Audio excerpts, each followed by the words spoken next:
Boop. All right, we're here. Can they see us and hear us? They should be able to do both. Hopefully they Hello, can't smell people us. of YouTube. I am GazerBeam2K. I bring you peace. Oh, Lord. Well, we got X-Tangram, we got Curly, we got M already in the chat. My boy Curly. Curly, you didn't message me back, man. I DM'd you. Curly's like an hour and 20 minutes away from me. He's going to do some testing for San Diego. Wow. He's going to come. He's going to be down to test. He's going to come beat you is what you meant to say. No. Okay. No. So I'll be down to test, but I have no idea what I'm playing for San Diego, man. You're going. The foggiest. You are going though? Mm-hmm. Okay. I never made that announcement. Oh, shoot. I'm going to be going as well. I have to figure out what to play, but you're going to San Diego? Yeah. What? I'm going to everything now. This is going to be Gazer's first regional. Oh, cool. Yeah, then we could meet up in person finally. I gotta take tons of pictures. I gotta get a new phone then. I was trying to hold off on getting a new phone, but man, I'm out of space. So yeah, I got the top 8. Now it's best in my best interest to go for the EUIC stipend thing if I can keep it up, because I'm like, because I think Toronto was the first tournament that counts. I'm pretty sure LAIC doesn't count towards it. So yeah, if I can keep getting top 8s, then I'll get a free trip to London, which would be fun. Yeah, Hey, Stu, did you see where our guy Primetime Wizard is going to Japan now? Yeah. He won a tournament it was a convention. I think it was I think it was all like third party hosted. So that's a really awesome prize for like third party to do that. That's really cool. And I mean, also, I think he's back home now too. So that tournament, the trip to Japan, is a lot more affordable for a third party to do compared to like somebody here in the US. Like, yeah, here's a trip to Japan for a Pokemon tournament. Yep. No, yeah, he's been back home about 2 weeks now, I think. Yeah, I thought so. Right around the holidays. Okay. He says he's coming to things he's going to Portland. And I told him he's got to come to Fresno for the regional. So he might be coming here too. I don't think I'm doing anything until either Knoxville or Fort Wayne, whatever's first. Are you going to do both? Probably, if I can. Mm-hmm. But no NAIC? Oh, I mean, that's not until freaking June, dude. June. Yeah, I know, but yeah. I'm trying to figure out which East Coast tournament I go to. Fort Wayne. Probably the cheapest. I'm also going to Fort Wayne because I'm in Chicago, so it's like really close to get there. A couple hours. It's like 4.5 for me, and I live on the PA-Ohio border. That's like an ironically good place to live for Pokemon tournaments. For the most part, yeah. East Coast is super accessible from here. Midwest is decent. Like Milwaukee was 9 hours because of the time change in Chicago traffic. So other than that, it's not that bad. I think like St. Louis is like the borderline of not wanting to drive. Yep. Yeah. Makes sense. Audio's all good on my end for my playback. So whenever you're grab some water. Yeah, whenever you're a good gazer, you can lead the way and I'll start recording. Let me grab some water. I already have my water. If you need anything, Jake, go for it. Before we get rolling. I've got my water. Awesome. And everything here. And Gazer gave you his itinerary that he made. Yep. Did he fix his spelling errors? I don't know. Let me scrutinize everything. I think everything's spelled correct. He had genius incorrect somewhere. Oh yeah. Genius. Genuous. Yeah. And then and tire. TEIR for S tier Lugia. S tire. Yep, S tire. Yep. Yeah, I see those now. Gazer, we were just making fun of your spelling. Why you gotta bring that up? So he didn't even recognize it. He didn't realize that you brought it up, man. No, I Come on, stupid. Why you gotta bring that up? I mean, I got to. I was in a hurry. I was like, okay, I gotta go to Walmart before we start. Let me get this out the way. And I feel like I did a good job for like 5 minutes. Oh yeah, that's all you took was 5 minutes. Wow. Oh, we just got our first super chat. Let's go. $2. Let's go. Super chats. Let's go. Thank you, X Tangram. Yo, the super chats. X, what's up, X? I like how that. Or no, that's a super sticker. That's not a super chat. That's a super sticker. This is cool. Yeah, that's a super sticker. I can't wait to put my own in next week when they give them to us. Yeah, but those aren't like emotes, man. It's not the same. Man. Oh, no, we'll have emotes too. Oh, okay. Yeah. We'll have all those things. Then I'm gonna get the plugin that makes it almost like Twitch. Oh, Clanburglar said do the Blues Clues intro. No, so we got to do it. He's joking. He's joking. I'm pretty sure he's not. All right. There's a fan base who likes that intro, man. Who likes the intro? Yeah. So there's a fan base for it. Well, my boss met Steve from Blues Clues this weekend at the convention he went to. So yeah. Also, I don't know if your boss Elijah means Wood Steve. and all these other things. No. The main name is Steve. That's the main name. Yeah. All right. Recording is good. So whenever you're ready. Okay. Let me take a little sip here. Clear the throat. me. Okay. Well, come on, X. Now that's a super chat. Come on, X. I was about to get started too. Thank you, dude, for the monies. X, he appreciates you, man. You ain't got to do that. Stu appreciates you. You know that. Congrats, Stu. Thank you. We'll talk about it on the pod. Okay. So what's going to happen, Jake? Stu and I are going to like banter for a little bit for a while, and then we'll introduce you, and then we'll get cracking with it. Sounds good. If you want to interrupt him, you're more than welcome to, and break the illusion that he's going to try and do Blue's Clues style. No speaking and no spoken to. Okay. All right. Sorry, Dad. Jeez, Dad. All right, here we go. Sorry. What's going on, y'all? Gazerbeam 2K back here with Stupin to the. I still don't know my directions, man. Is this left or right? Your stage right. No, stage left. Point to your left. Stupin's here. Point to your left. Stupin's here. No, okay. So yes. So you're right then. I'm to your right. So you lied to me. Yeah. Thanks, Stupin. I get stage left and stage right mixed up too, and it's not my camera that I'm worried about.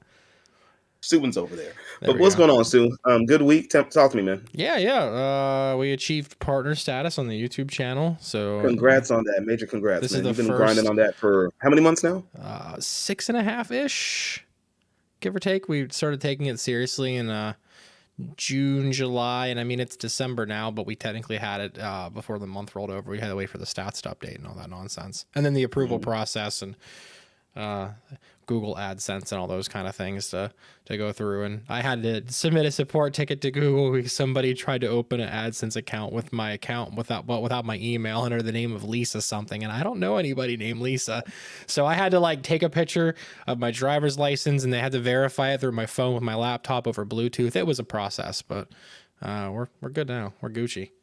Oof, that's a lot to go through. How was your week? Be easier. Week was fine, man. I actually started coaching basketball again. Okay, yeah, it's that time of the year. Yeah, I've been a girls basketball coach for 15 years. I'm dating myself here, aren't I? I'm old. Man, why am I so old? But no, I've been coaching basketball. This was year 15 for me. I was going to take the year off, just chill, not do it. But I got a call from a pretty prestigious program. They've won, I think, 3 of the last 4 Valley championships here. Wow. Or at least for Division 2. So you got a flame you got to carry this year then. Yeah, well, luckily I'm just the assistant. So if all doesn't work, I could just put my hands on like, hey, I'm just the assistant. I don't know. But yeah, we they went to state last year, played in Sacramento. That's our capital, unfortunately. But they played in Sacramento and they lost in the finals. But it's a really good team, really good program. We got a chance to win all again. So I'm like, hey, I got to accept this job. So. My league nights haven't been as popping. I went, I think, Tuesday and Friday, and that was it. Unfortunately, it's depressing. I mean, that's still more than what most people get to do. Yeah, but I'm not most people. We have league here every night. I don't know about you guys, what you guys do on the East Coast, but it depends on the city you live in. I mean, I have to travel if I want to go play multiple times a week, so upwards of an hour each way. So. Well, I don't, and I'm used to playing almost every night, so this was weird to me, and I don't like it. Well, excuse me, let me hold my pinky out while I drink my water and fly in first class with you there, Gazer. Fancy. But no, I played Friday, I played Vicavolt, and I went 0-3. Oh, wow, so you need to play faster. Well, it's Vicavolt, so... One game, I'm popping off, I'm doing everything. Then the opponent says, "Hey, I'll go second this time." I'm like, well, that does it. Then you win. So just concede and then go to game 3. I probably should. I probably need to start doing that. Play like maybe 5 minutes of game 2, and then you're like, all right, this is enough time. I'm good to go. I probably should start doing that because they don't know what I'm playing at first, or if they do know, I win the coin flips. I'm like, hey, I'll go second, and then I get the lock off, and then they struggle, and then I win. And then I mean, it's also now they want to go like second. Locals too, because like if you walk around at a 1,300 player regional, you can't really know what everyone's playing. You can kind of see what people are playing, but at like a 10, 15, 20 person local, you can walk around the room like, all right, you're playing Lugia, they're playing this, they're playing this. All right, cool. Oh, he's playing Vikavolt. All right, see you later, guys. And there was one I ran into the mirror. Another guy was playing Vikavolt. Like, hey, you want just a tie? Because neither one of us are going to win this outright. He's like, yeah, that's fine. I'll hit you for 50, then you hit me for 50, then I'll hit you for 50, then maybe I'll retreat, then you hit me for 50. Oh, wait. Yep. Oh, you're going for the 190? Okay. Yeah, no, I'm good. Yeah, so we just took the tie. I hate playing mirrors, especially in slower decks like that. Hey, slow decks are good sometimes, man. No, they're not bad, but the mirror matches are just well, yeah, the mirrors. Yeah. I mean, almost any mirror is terrible. Lugia mirrors, Mew mirrors, man. Yeah, almost any kind of mirror is really rough. You ever do a Lost Box mirror before? Yeah, it's not the greatest. I think the only thing is Lugia mirrors give you a little more variance because you don't know if they're playing the Raikou, you don't know if they're playing the Yveltal. Like in my opinion, Lugia's like an S tier kind of deck, man. Like it's actually like a tier 0 kind of deck. Like there's nothing above it. It's like the top deck right now. I mean, there's really hard to counter, really hard to play against. Oh yeah, totally. I mean, what if we, had access to someone who would do counters, or someone whose whole career up to this point has been just basically geared towards countering Lugia decks? I mean, they've done more than that, but sure. Like that's the only thing they've ever done is just figure out how to counter Lugia decks, like some type of computer program, someone like that. Oh yeah, okay, Gazer. Who are you talking about then? I have no idea. Someone who's like one of the biggest Twitter trolls. People think they might be a computer Twitter program. Trolls? I mean, there's plenty of those out there. Fine. Biggest Pokemon TCG Twitter trolls. JW Kreewall. I mean, yeah, you're not wrong either, man. That's not wrong. If you guys haven't figured it out, man, our guest today is the one and only Luke Metal Master himself, Jake Gearheart. Jake, what's going on, my guy? Thanks for having me. This is not much is going on in my life, but I guess preparing for Arlington next weekend. That's really all I'm up to. How are you guys that's doing? A lie. A week ago, you were the talk of the town, man. So you have a lot going on for you. I guess that is true. That is true. Yeah, you talked so much smack that it paid off. Which doesn't normally happen for a lot of people in that kind of position. Normally what's the old saying? Like talk shit, get hit, but you actually hit everybody back. True. Yep. Yeah. I spent at least a month just telling everybody that Lugia was super counterable because I knew it was. Nobody believed me. I was shocked that nobody believed me because like all the good players, they gotta know like. Or maybe they just I don't know how they missed it, but yeah, Lugia is very counterable and it's very fun to beat Lugia all the time. Yeah, we just keep seeing the same lists over and over and over, and then you figured out the pattern to handle those lists specifically. So it was really good. And then even I saw recently too, like the Japanese players like gave you a lot of respect too for it. So that's super awesome to see that across the world that like. All that testing and all those results have super paid off there as well. Yeah, for sure. I saw many tweets of the like retweeting the water box from Brisbane, my Palkia deck, the Alakazam Articuno deck, all of those the Flaffy box Zekrom thing, all of the cool counter decks. I got the most boring counter deck that I ended up winning with. I chose to go mild for last weekend, but maybe sometime soon I'll end up bringing out the real spicy stuff. Easy with the spice, man. Save it, bro. Some people can't handle spicy foods. Yeah, here comes the Garbodor VMAX all over again. I'm kidding. I'm kidding. Yeah, when I saw that tweet, man, that was wild. I'm like, okay, he has a list for this. Okay, he's thinking about this. Okay, is that Garbodor VMAX? It's like that can't be right. It's a joke. He's joking.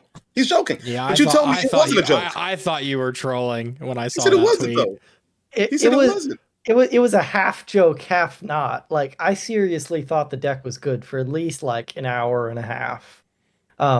because there is stuff going for it. It does beat Lugia if you set up. That's a thing that you have to do first, though. You have to draw pretty well. But as soon as I realized how like it just wasn't good enough, and as soon as I realized that, I realized how much of a meme it looked like. And I could make a tweet that read like I believed it was the best deck ever, and troll everybody for the afternoon. Oh, It was hilarious. I mean, like I said, you're good for trolling anyway, man. I remember when you were stuck on Magnezone that's coming out. The new Magnezone is coming out. That was like your favorite card from the ones that have been revealed. I'm like, really? The Magnezone? The Magnezone's great. It's going to be the best deck ever. There it goes again. 100%. I just need to terrestrialize it into a dark type, then I beat Mew VMAX. Terrestrialize it into a fighting type, then I beat the Koraidon deck or whatever. Terrestrialize it into a psychic type, I'll beat the other one. I don't know. Yeah, my Magnezone, it can be any type, it can be whatever I want, because that's definitely what they're doing with their bench barrier on the terrestrial Pokemon. I mean, it might just be for certain types, maybe only fire types get bench barrier. Who knows? We got to see more terrestrial types. Yeah, I hope they do something different. But like on the Japanese YouTube channel, the announcers made it seem like that was the only thing that was special about them, which would be ridiculous. Like you have this awesome mechanic in the video games that changes type. It wouldn't be broken in the card game if you could just change your type once. Like we already have like GX attacks and whatnot. Like you get one shot in the game. That's basically the same thing as like changing your type to hit weakness. They could easily have done that, but I guess they're going for hopefully they're not going for something else, and they got some master plan. But oh man, Manaphy is crying right now, somewhere just in shambles. Like I had one job and it's gone now. Not even then though, because like if you're gonna play a stage 1 or a stage 2, you're evolving from a basic Pokemon that's gonna need protection on the bench. It doesn't get that protection until it's the terrestrialized EX. So I'm hoping too that it's like an ancient trait sort of situation. There's at least a handful of them to go through. That'd be so good. Ancient traits were fun back in the day, man. Those were fun. That's the vibe I get from it, but I'm hoping that there's more to it than just it's got bench barrier. I'm with you. I hope it's something different too. Imagine if they had like ones with like the old what are the most broken ancient traits? The one that let you evolve right away, right? Then they had the one that you weren't affected by the Groudon EX had. Yeah, that wasn't affected by supporters. I think those are the two best, right? Yeah, but there were some other good ones. They just weren't on any good cards. That's the thing. They're good. They're not on good double Pokemon, attack. Double attack. Double attack on the Bunnelby. That one's good. But there's the one that you get to attach twice. Attach to energy, and then there's a Kyogre had. There's one more missing. Not affected by abilities. That was like probably the worst one.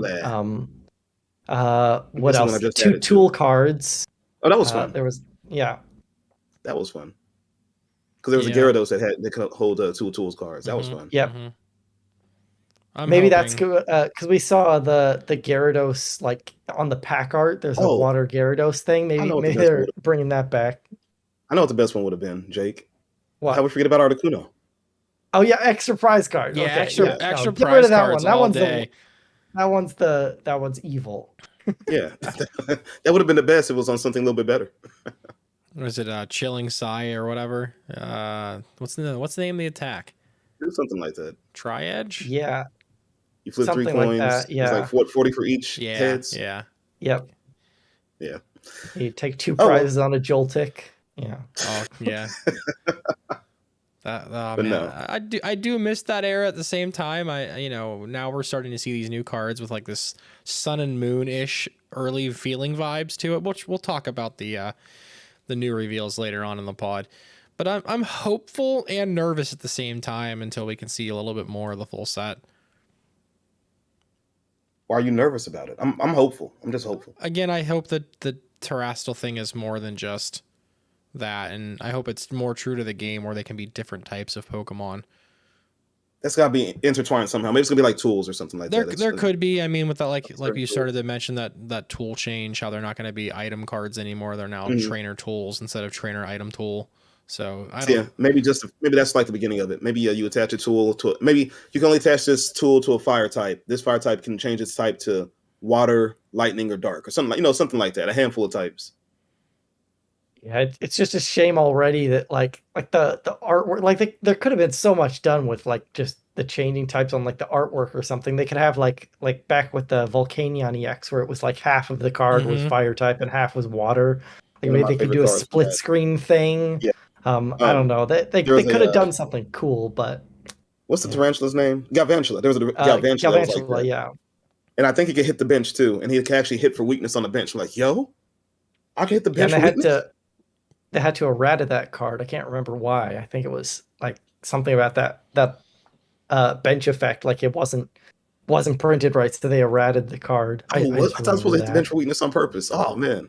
I think it was supposed to, but there was like something wrong with it. I can't remember what it was. I have to look it up later. I think I remember it vaguely, but it wasn't like super relevant enough to make a difference. I think people wanted to use it as like a shaman counter, but like, It was cool though. I was like shaman and Groudon. I'm coming for you. I'm getting shaman. I'm getting telescopic sight back then, and then then telescopic sight Galvantula one-shots the shaman off the bench. That'd be cool. Oh man can dream. Take me back to some of those moments, some of those cards, man. But no, let's stop reminiscing and let's start talking about the present and what's in front of us. What we have in front of us right now, Subin, is Jake Gearheart. Jake, man, you've been playing this game longer than people probably realize it. Give us a little bit about your background. Tell us about yourself. Yeah, so I've been playing since the 2013-2014 season. I got into the game by I had owned cards before, like during sort of the start of the Gen 5 era. Like it was sort of like an echo of what happened in the 90s with everyone bringing their cards to school.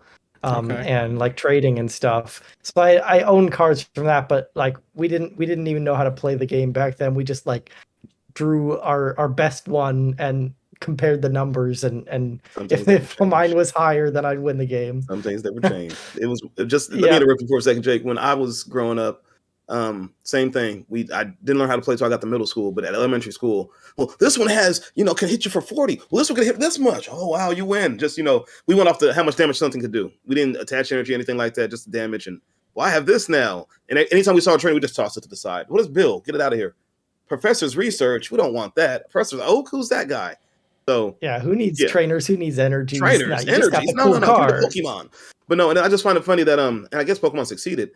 Gen 5 was kind of like a soft reboot in a way to try to get the younger generation into Pokemon. So they started with 100. I think it was 158 new Pokemon, and you can only catch those in that game, and not till later on you can catch the rest. But it was kind of like to get people, I guess, your age, and our boy Nitri. Shout out to our boy Nitri too. But to get that generation into Pokemon, I guess it succeeded if it got you into it too. I hate Gen 5, but if it got you playing and it got more people like that, then kudos to it. I still hate Gen 5 though. It's a bad generation.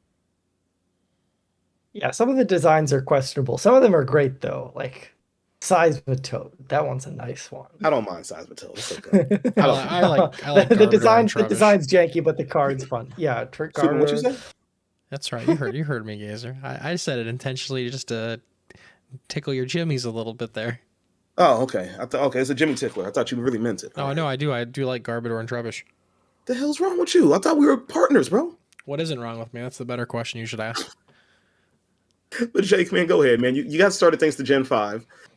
Yeah. On the playground, you didn't know what you're doing out there, but how'd you get into it then? Yeah, I didn't know what was going on, and then I in like the summer of 2013, or like the early fall 2013, I found the video, because I found the video of the World Championships finals, Jason Klaczynski versus Simon Narode, with a Darkrai EX versus Plasma. And I think that was the first like World Championships where they actually had like a stream setup that was like a big deal. Like before, the couple prior worlds were like recorded, but they weren't like weren't in high quality and whatnot. Yeah, I don't think they were live streamed. Yeah.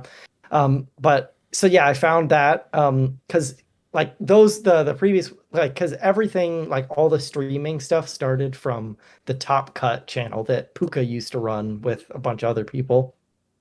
And then they finally did the 2013 Worlds, I think was the first like official stream. And that popped up on the Pokemon YouTube channel, the official one. And so I ended up seeing that on YouTube. being blown away by how this guy had energy cards in his deck. There were like 40% trainer cards. And then he got 4 Darkrai EX, 4 of the same one. How did he pull all 4 of those? And it was just attacked with Darkrai EX. Like, come on, have some variety. But then I realized how the game worked. And then I went to local league or whatever and sort of got crushed by everyone there and learned how to build my decks after a while, after some help. I met my good friend Emery Taylor, who got second at NAIC 2019 with the choice band on his head. So yeah, he and I were locals, and he sort of taught me how to play the game. Told me my sleeves were illegal because they had a dragon thing pattern on the back, but you can't have non-Pokemon sleeves. That's just a funny thing I remember. But yeah, so then I got into the game, started playing competitively, going to tournaments. And then yeah, I was throughout like basically 2014 through 2016, I was really playing a lot. I got my dad and my brother into the game as well, so they basically went to all the events with me. My dad would order the cards that we needed, and which was nice because it's hard to start playing Pokemon if your parents aren't like supportive. But my dad was like interested in the game himself, so he started playing, and then we went to a bunch of tournaments. Went to a couple regionals, and then 2016 was like my first big season where I actually like started doing well. This was still in the senior division. I got second at I think I won a city championships. I got second at the state championships, and then I went on to win a regional championships with my Seismitoad Slowking deck. Because back then in the senior division, the Masters division had a lot more their metagame was like very different from the seniors metagame. Seniors kind of lagged behind like a couple months. And just nobody had the new cards. You just buy young and broke, so I get it. Yeah. So everyone was still playing like while Night March was the big thing in Masters, everyone in seniors is still playing like Seismitoad, and all the Night March players couldn't figure out how to beat Seismitoad yet because I don't know why, but that's just how it works. So my friend came up with this Slowking card idea, which was Seismitoad Quaking Punch does 30 for a double colorless and item locks similar to Vikavolt V, and then you had a bunch of damage modifiers to get it up to where it could start 2-hit KOing things. Like Muscle Band, Hypnotoxic Laser, Verbank City Gym, all the good stuff. And then my friend, so basically we were playing a lot of Seismitoad mirrors because everyone had Seismitoad, everyone was playing Seismitoad, and if you weren't playing Seismitoad, you were probably losing the game. So the good players were playing Seismitoad. So my friend saw this card Slowking from Breakpoint, where it has an ability that once during your turn, you can flip a coin. Card. If heads, move an energy attached to your opponent's active to one of their bench Pokemon. And so the way you win in the Seismitoad mirror is because all your damage modifiers, all your energy disruption cards, they're all item cards. So you just be Quaking Punching back and forth, and as soon as the first person who misses the item lock, they basically just get destroyed because all of the energy disruption comes down, all of the lasers, the Verbanks, the muscle bands, the head ringers. Oh, head ringer. Take me back to head ringer.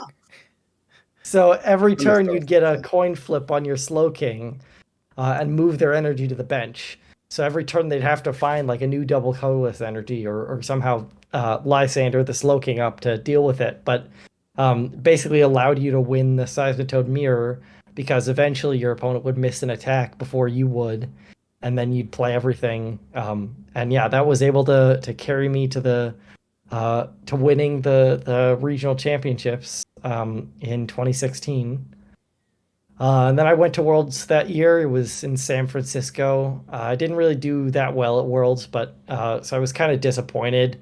I had they're like, you really have to have a good philosophy if you want to compete like at a Worlds level in Pokemon, and you're not like a top player already. Like basically, it's really easy to treat the entire season as like rounds in like a year-long tournament where Worlds is like day one of Worlds is you're winning into day two of Worlds. Like the entire year is just round one I win the city championships. Round two I get second at states. It all backs up like you appreciate the individual tournaments less if you're just thinking them as like stepping stones to get up to Worlds. And once you don't do well at Worlds, then it's kind of disappointing because you spent the whole year doing nothing in your mind. So that kind of like basically burned me out of the game at that point. Then I sort of like just took it at a more casual level for the next couple years.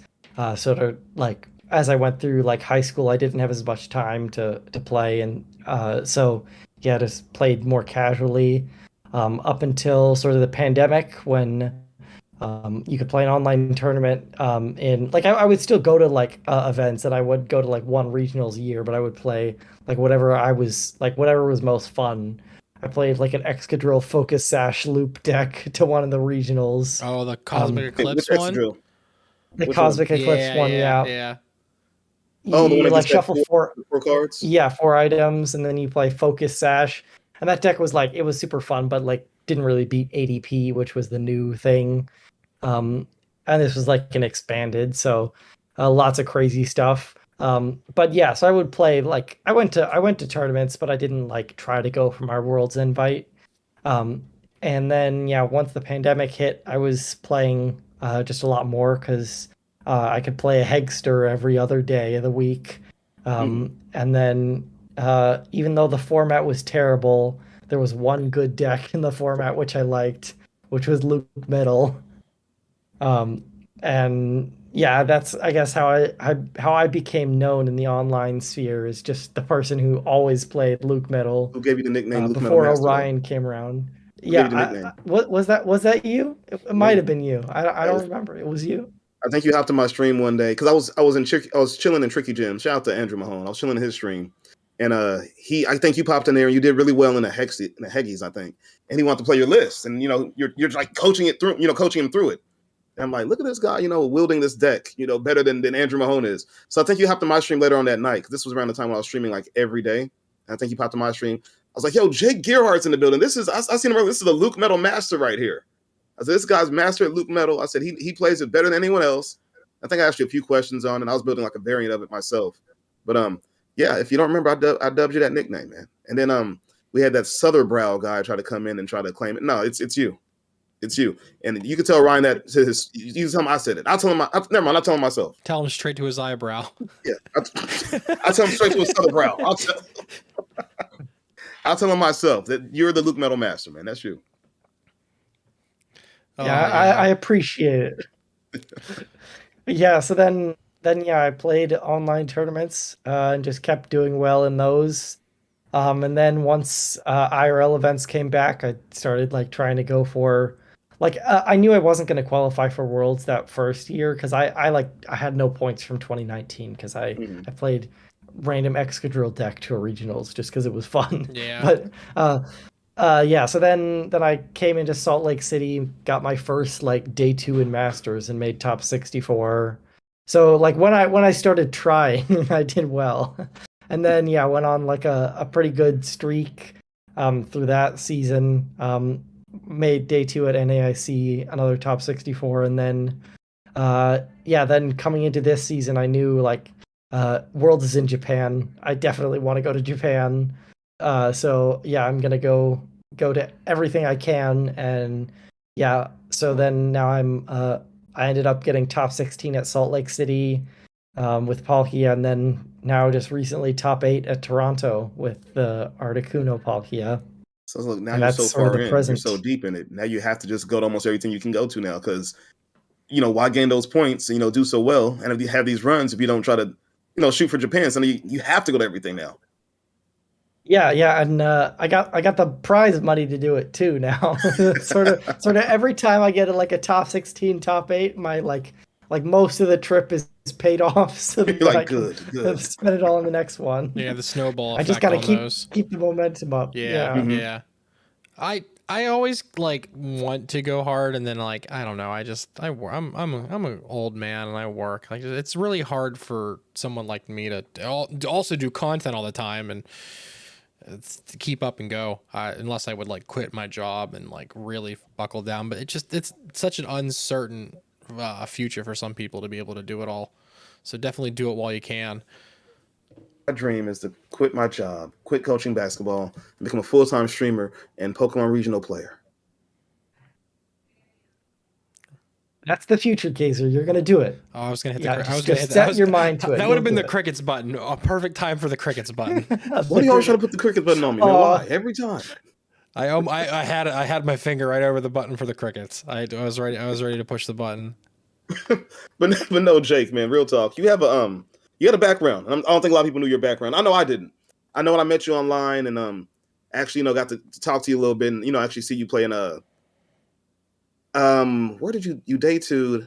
It wasn't Salt Lake. Where'd you day two last season? Yeah, I day two Salt Lake. That was the first one. What's the other one? Back in the NAIC. Yes. I don't when I saw that, and when I seen that, I was like, whoa, okay, Jake is good. I'm like, okay, he's legit. Okay. So I didn't know your whole background like that. Yeah, I've been playing for a while. Just sort of always in the background. In the senior division also, nobody knows the seniors from back while it was crazy land. Like back then we didn't have like deck lists from regionals were posted like 2 weeks after the tournament and it was only the top 8. Two hours later. So yeah, now they're posted immediately. Like you just look on Twitter, they're there. Yeah, it was a whole different world too, with like articles and everything. Like that's how the information was spread. It was paywall articles. It wasn't. Yeah, if you wanted easily accessible. If you wanted good lists.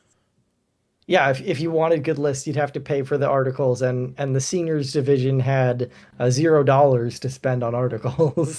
So I've never heard of Pojo.com. They had everything. Oh yeah, Pojo is like the AliExpress of Pokemon information though. At this point, you don't know what you're gonna get when you go there. You're not wrong. Yeah, they had everything. They had everything. If you wanted to find the good decks, they were on there, but you'd have to sort through like hundreds of bad decks. They had everything, and if you click on the wrong thing, you end up in like a Digimon section or a Dragon Ball Z section. Like, how'd I get here? How did this happen? Yeah. Oh man! But no, we need to break the ice with you, Jake. You told us about you, but now we gotta ask you some of the tough questions. This is called our 6 prize turn. What we're gonna do, we're coming up with questions on the fly, ask you in rapid succession. 6 questions, 3 from me, 3 from Subin. You have to answer them first thing that comes to mind, whatever pops in your head, just get it out. We're trying to take 6 prizes as fast as we can. Imagine you used Mewtwo V-Star and used the V-Star ability and you did 120 to everybody. 6 prizes. No, I use my Drapion V-Star ability, and then I use my Slowbro to take so I hit Lugia for 220 damage. Then I use Drapion V-Star, Paralyzed Poison. Then I use Twilight Inspiration from Slowbro, take 2 prizes. They pass back to me. I Twilight Inspiration again and pass back, and now I've taken 6 prizes in 2 turns. Yeah, that's what I'm going to do now. You're like, surprise. I'm taking 2 prizes now. Good enough. Somebody got something like that at League Friday night. Someone got twice. Same game, or same match, same opponent. He won both games with the Slowbro. He's playing a Zoroark box. You got to combine it with the Drapion. Then it's the best because your opponent can't do anything. You just take 4 prizes in a row and then they get knocked up from poison. And last 2. All right, get into the questions.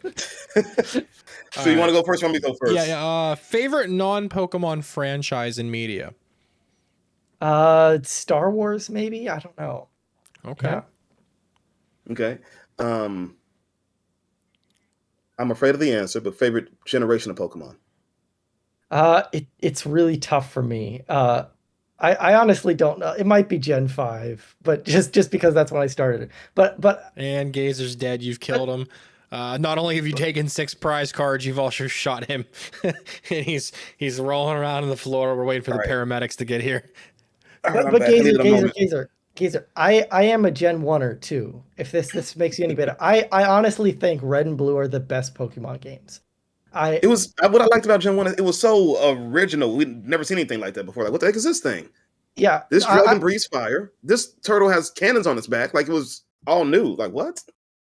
Yeah, I really like just the 8-bit aesthetic, the music, The everything, music's like great. The music is great.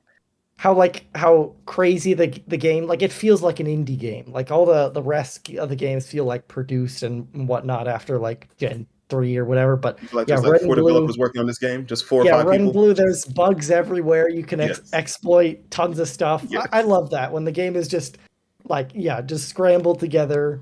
It's Lots funny of how stuff you can people do. love the fact that Gen 1 had bugs and missing number and all that, the missing no glitch and everything like that, and duplicating items.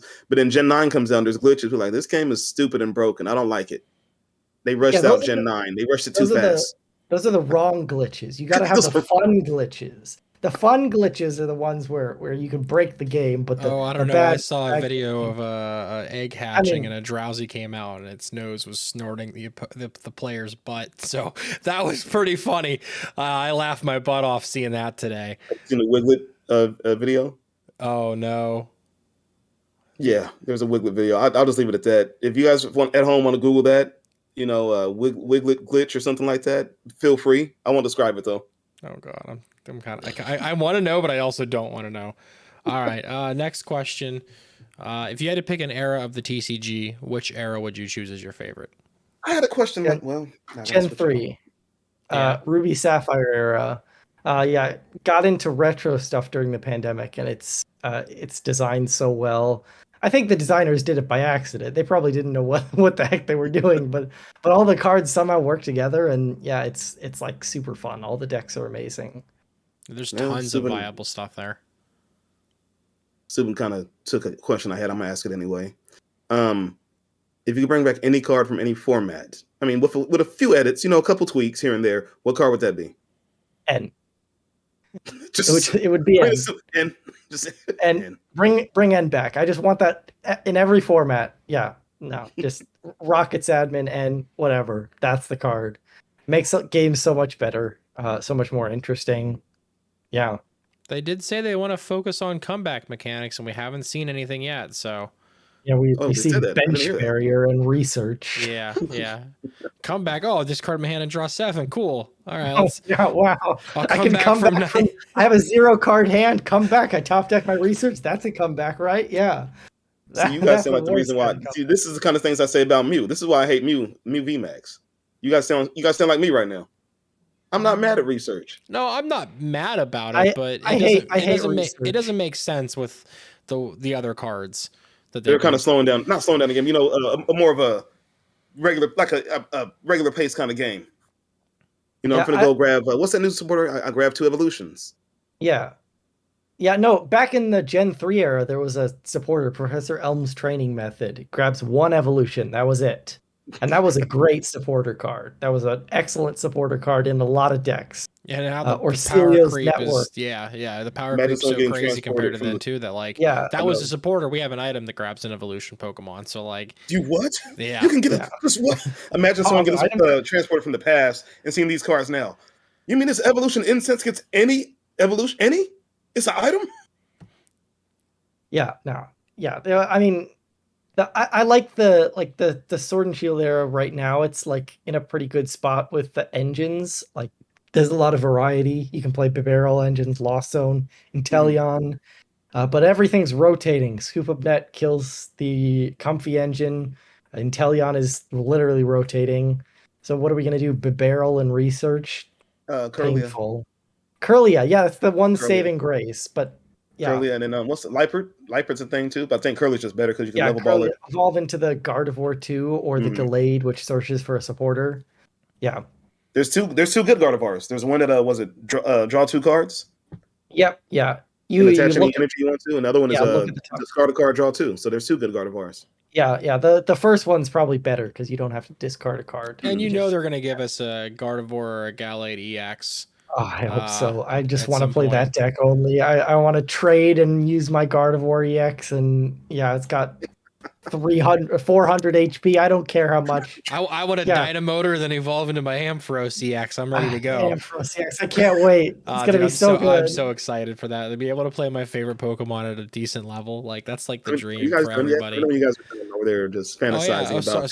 Sorry, Gazer. And then I'll terrestrialize my Gardevoir EX into I don't know. I'm a dark type now. Yeah, I kill the Muse in one shot. Yeah, that's gonna be so good. Oh my god. We need a Poltegeist reprint. I'll put it out right now. We need something that has Poltegeist and item lock. That's what we need. All right, we have what? I have one more question. You have two more. No, you have one more. Yeah. Favorite Christmas cookie? I don't know. I mean, like, what kind of Christmas cookies are there? Whatever you want it to be, man. It's freaking Christmas. I mean, I don't know what the types of cookies are. I like chocolate chip cookies. Sure. Yeah, that's a Christmas cookie. You could have. Man, hurry. My last question. Favorite three genres of music. Top three genres. Classical music, video game music, and that jazz. Okay. I'm not like a pop fan. Yeah, I like. I'm studying to be a composer right now, for like film and games. Okay. So yeah, also studying programming. So like works well as a game composer. So yeah, I do lots of instrumental stuff. I go to I'm in like an orchestra at my school. I play the viola and the violin, but I'm in the orchestra needed a violist. So I write music for the orchestra and we play it. I've got like a school concert coming up in a few days, which is going to be fun. All right. You're not nervous, are you? Seventh prize question. What's more important, the concert or the next regional? Honestly, probably the regional. All right. Anybody from his school, go ahead and just, you didn't hear anything. Just pretend none of this mattered. Oh yeah. I mean, I get it. It's, the season's running hot right now for you. So it's perfectly fine to want to dive in a little bit harder too. So he's got to he's at the point of no return now. Oh yeah. Yeah. Oh, if you went to three regionals and you flamed out, didn't make any day twos or anything like that, then even if you made a day two and that was it, you only picked up like 50 points. You're just like, okay. I'm ready for cups and challenges back, man. I like poor people like me. We need cups and challenges to consider even consider going to Worlds. I heard those are coming back around when we get Scarlet and Violet around rotation. We don't know for sure yet. Nothing's been said. It's not for sure, but I little birdie told me, a little pidgey. I've heard like it could either be going to be like January, like immediately, or it's going to be like when Scarlet Violet comes out. That's the rumors I've heard. Maybe we'll get them back, but they won't count for points. But I heard they'll start. It actually means something by the time Scarlet Violet comes out. All I can say is that they made sure that everybody had to have reported and recorded player IDs for Pokemon League the last 3 months. So I think something is going to happen starting with January 1st in one way or another, whether it's like something for Pokemon League or not. I mean, like I'm still waiting on the new prize packs to show up, but a few other stores in the area have posted that they got them. So I don't know what's going on with that, but like Full Grip posted theirs. They're an hour away. There's the store in my hometown. They posted theirs. They got them. And yet, like my shop hasn't got them. Yeah, your store like, where's our prize packs? I'm ready to give them out, and maybe like open one on a YouTube short because it's kind of cool, right? Like it's different. It's different. I mean, yeah, it's different. You end up getting almost an EX. We're not there yet. Then you can get some nice V's and stuff like that. It's different. I'm more excited for the non-foil versions of like random stuff inside of it or whatever. Like the Snorlax. I was excited for those until I realized like we're getting silver borders now, so I gotta like throw out all my yellow border cards. Oh man, yeah, that's the hard thing too. And then like we'll talk about like the nest ball. Man, I almost bought golds last night before they got bought out, and then I was like, I talked myself out because I have staff promo still. It's like, oh, staff promos are max rarity, and then I'm like, oh wait, they have yellow borders. Yellow borders. Ugh. So I don't know what I'm gonna do. It's either time to go min rarity or stop playing bling. I got a hot take, and I'm not feel like Jake with these hot takes. I don't mind the yellow borders. I don't mind them. They're fine. That's how I felt. Like so there's like a transition period. I was like a yellow border defender, and then I realized when I held a Japanese card in my hand, it was like, okay, these are all right. And then the more you think about it, you actually look at the card and the border around the artwork is silver. All of the metal stuff, it's silver. Mm-hmm. Everything on the card is silver, and then you got these yellow borders around, and they're terrible. I hope too that we get the quality of Japanese cards though, because their card stock and their printing process is so much nicer. Not even just like their alternate arts and their ultra rares. The absolute common and uncommon cards feel so much nicer. And I hope that we get that quality with the new borders, but who knows, we'll probably have the same jank card stock. I wouldn't call it jank. It's just not as good, but you're right. And then, yeah, I mean, all my Heart Gold Soul Silver cards that I love, my energy cards, and anytime I can play, you know, that Pokecom or that rare candy, I do it because I love them, but now they're just going to look so out of place. What's this guy doing? Dude, your deck's a mess, bro. What's wrong with you? It's not my fault. They started printing the cards differently. I mean, I could care less what the border is. It could be purple or green for all I care. No green border? As long as the game is functioning the way it should be. What are they going to do with the World Championships decks now? They'll do green borders. They're going to do yellow borders. They'll flip them back to yellow. Oh, I remember I had a few of those decks. What's one I had one with a Needle Queen. What was it? Needle Queen Gengar? No, it wasn't Gengar. Nido Queen, like, I think it's just Nido Queen. Or maybe there's like Pidgeot in there. I don't remember what it was, but yeah, I bought one of those and I was like, oh, cool, I could play this. Oh, no, I can't. Very old. Yeah. Those have some value now, though. If you have the whole kit and caboodle, if you have the deck, you have the box and the manuals and everything. I got to find that thing then. Yeah. Shoot. Because I opened it up, I looked through, I was like, okay, cool, and I just put it back in and everything, and I said, I put it back in everything that came in. I just set it off somewhere. Yeah, those are expensive now. Mm-hmm. I think. Yeah. Yeah, and they're still cheaper than playing the retro cards themselves. So. True. Yeah.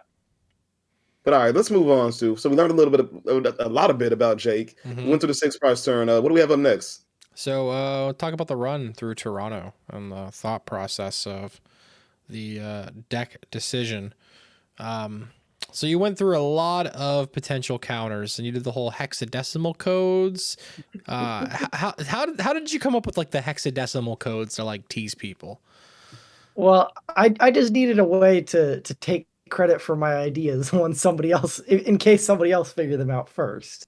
So yeah, I just came up with I don't know how I did it. I just came up with like, yeah, coordinates of a pixel on a card and the color of it. That'll only correspond to one card, and yeah, it's got to be that card. So yeah, just post a bunch of those and then point back and take the credit. Yeah. Yeah, you do 100 of them. Eventually we'll get one. And people are like, oh. So that, I tried to limit the number of ones I did. Yeah, I got the Espeon in there as one of the codes. Yeah, and then we ended up seeing the Espeon in the hands of like Bradner and Rahul and their testing group. They have that in there. So they like countered the counter. But it didn't work out super hot. Yeah. You took them down on stream with that Espeon in there. So that was pretty awesome to see that happen. Yeah, it's a tough matchup like against the Espeon if you're not playing any Espeon counters in the Palkia deck. I just got lucky in that game 3. Like game 1 went perfectly for him, game 2 went perfectly for me. Game 3 went perfectly for him, except for on turn 1 it went perfectly for Rahul, but then turn 2 he researched into a dead hand of 7 dead cards, and then it's just my turn to win the game basically. So going forward from all that, what ultimately made you decide to play the Articuno? Well, I knew I was going to play a Lugia counter, and I knew that like looking at all the LAIC lists, like paralysis counters were very rare. And so I knew like paralysis was going to be good for Toronto, and like everywhere in that weekend. Like we saw it destroy in Australia too. And so, yeah, just wanted like I've got a lot of Lugia counters, but the ones that paralysis, like you gotta full send them immediately, because as soon as paralysis is figured out, people are gonna start running, switching cards. Verizian V, I actually made a tweet like a month ago or something, saying that this format is going to start looking like the first format I ever played, and my plans are going to be ruined. I was referring to Verizian EX because 2014 was Verizian EX's year, and Verizian EX has the same ability, Verdant Wind, as the Verizian V. So I expect that's probably going to show up in some Lugia decks. Maybe the Espeon will be more popular, but it's going to be Espeon. They can't. Jake, you can't sit here and sell me on Verizian. It can't be a thing. It just top 64 in Japan, I'm pretty sure, at their 2,000 person regional. Yeah. That's a huge regional. Did it top 64? Yep. Yeah. It was something like 7-1 record or something like that. So maybe top 16. I don't know. Gazer, I'm surprised you don't know about this. Espeon's 2 cards. I'm surprised Gazer doesn't know, because his favorite Pokemon of all time top 8 at that tournament this weekend. I only know about the top 2. You know about the Eternatus deck?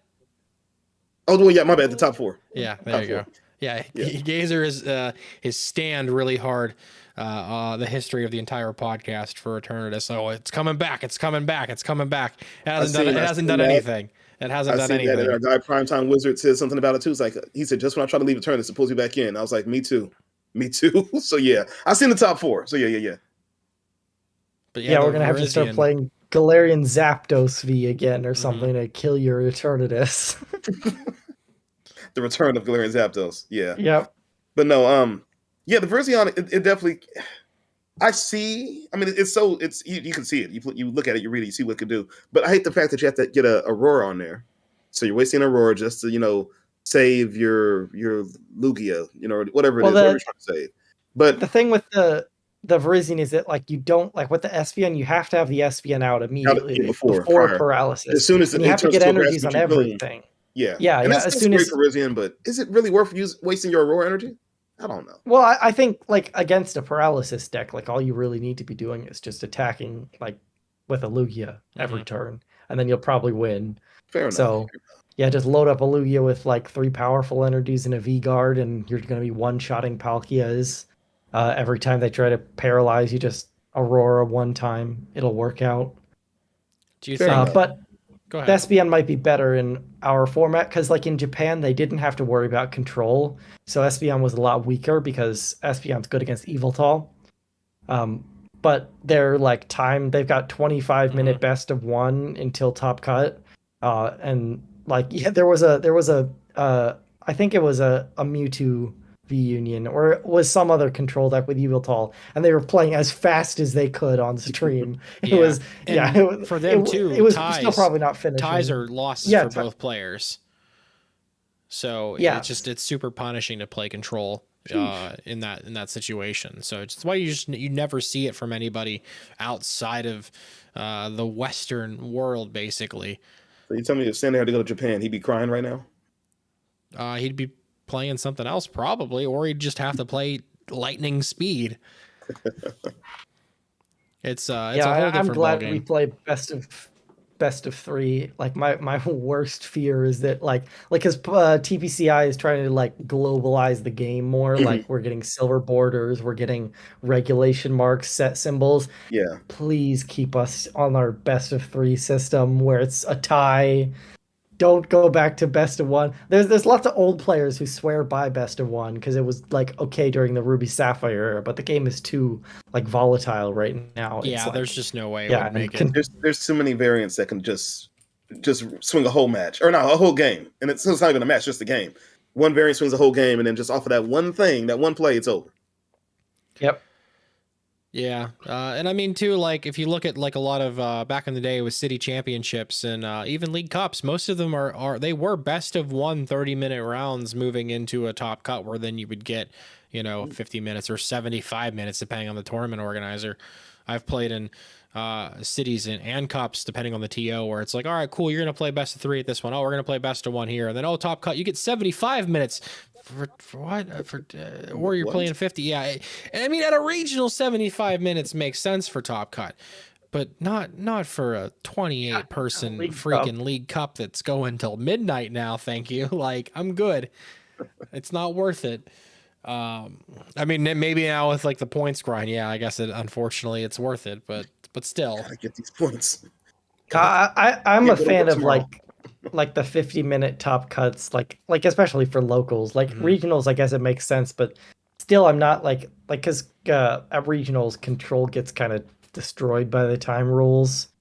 Just the way it works out that they're forced to win 2 games in a row and not lose a single one. But yeah, so I think having 50 minutes, like, it helps control out too in locals, which already struggle if the rest of the tournament is best of 1. So I think it's pretty fair. 75 minutes is like pretty excessive. Yeah, it can definitely drag out. But I mean, we saw before with LAIC that like the finals were, they had plenty of time, but yet they felt so forced to scoop up that first game and both play. Like, Tord was about to concede, but Lucas ended up conceding first, and like, they had all the time to play 3 Lugia mirrors in 75 minutes without having to worry about conceding that fast. It's not like Lost Box or those sort of mirrors. But yeah, I think the 75 is a little excessive, just in general. Fair enough. I get what you're saying. I play slow because I don't know what I'm doing half the time. So 75 minutes would be right up my alley. That'd be great for me. Yeah, for the Senior Citizens League.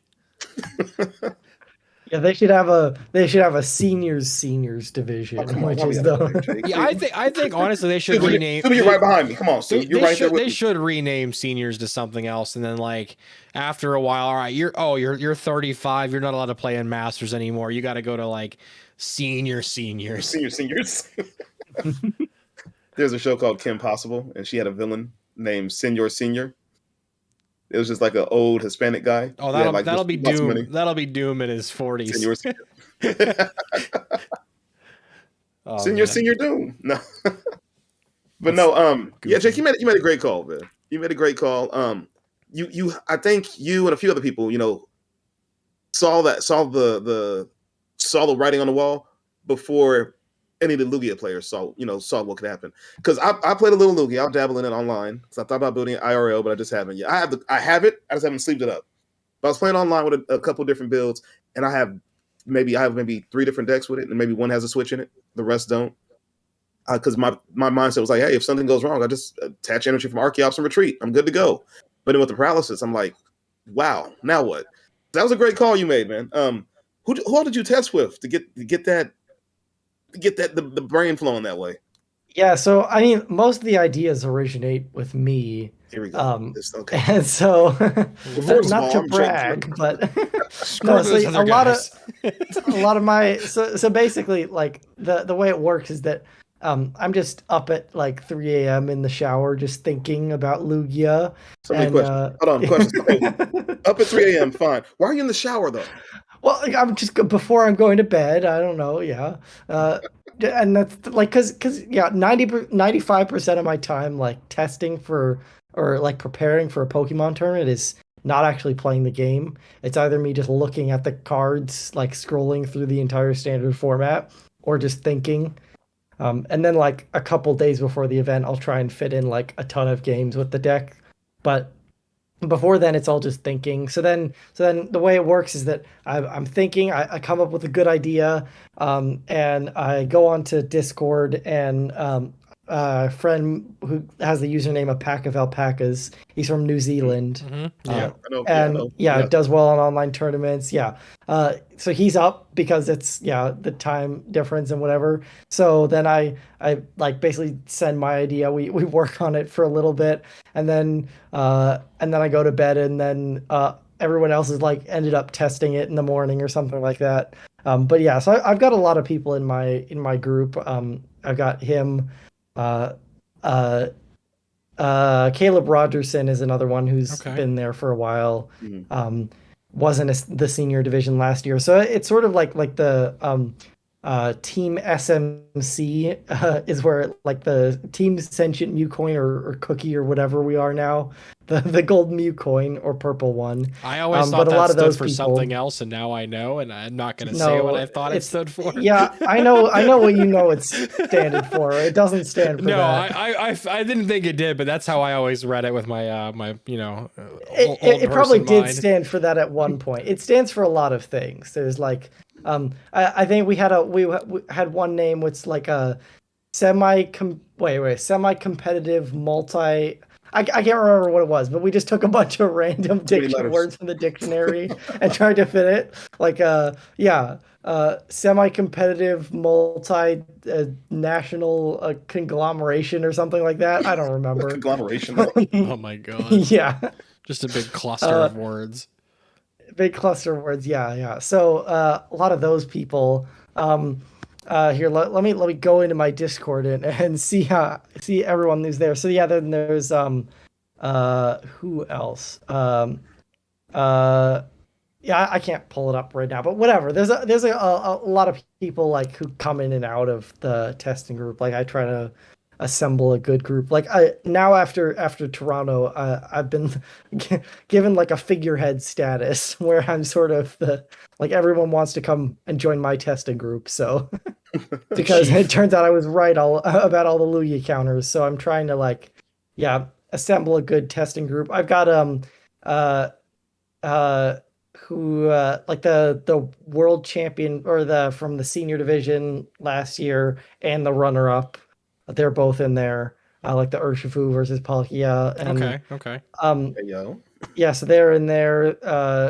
Lots of people, but yeah. So we work on the ideas. Like I'm basically one of the people who is sort of like the idea machine, and they all try and make my ideas work after I have them. So it's like Pinky in the brain. You're the brain, and they're all pinkies. I guess you could say so. Yeah, a lot of the ideas are like joint ideas as well. But I came up with quite a few. I mean, before we move on, Jake, let's not act like all your ideas and takes have been like golden.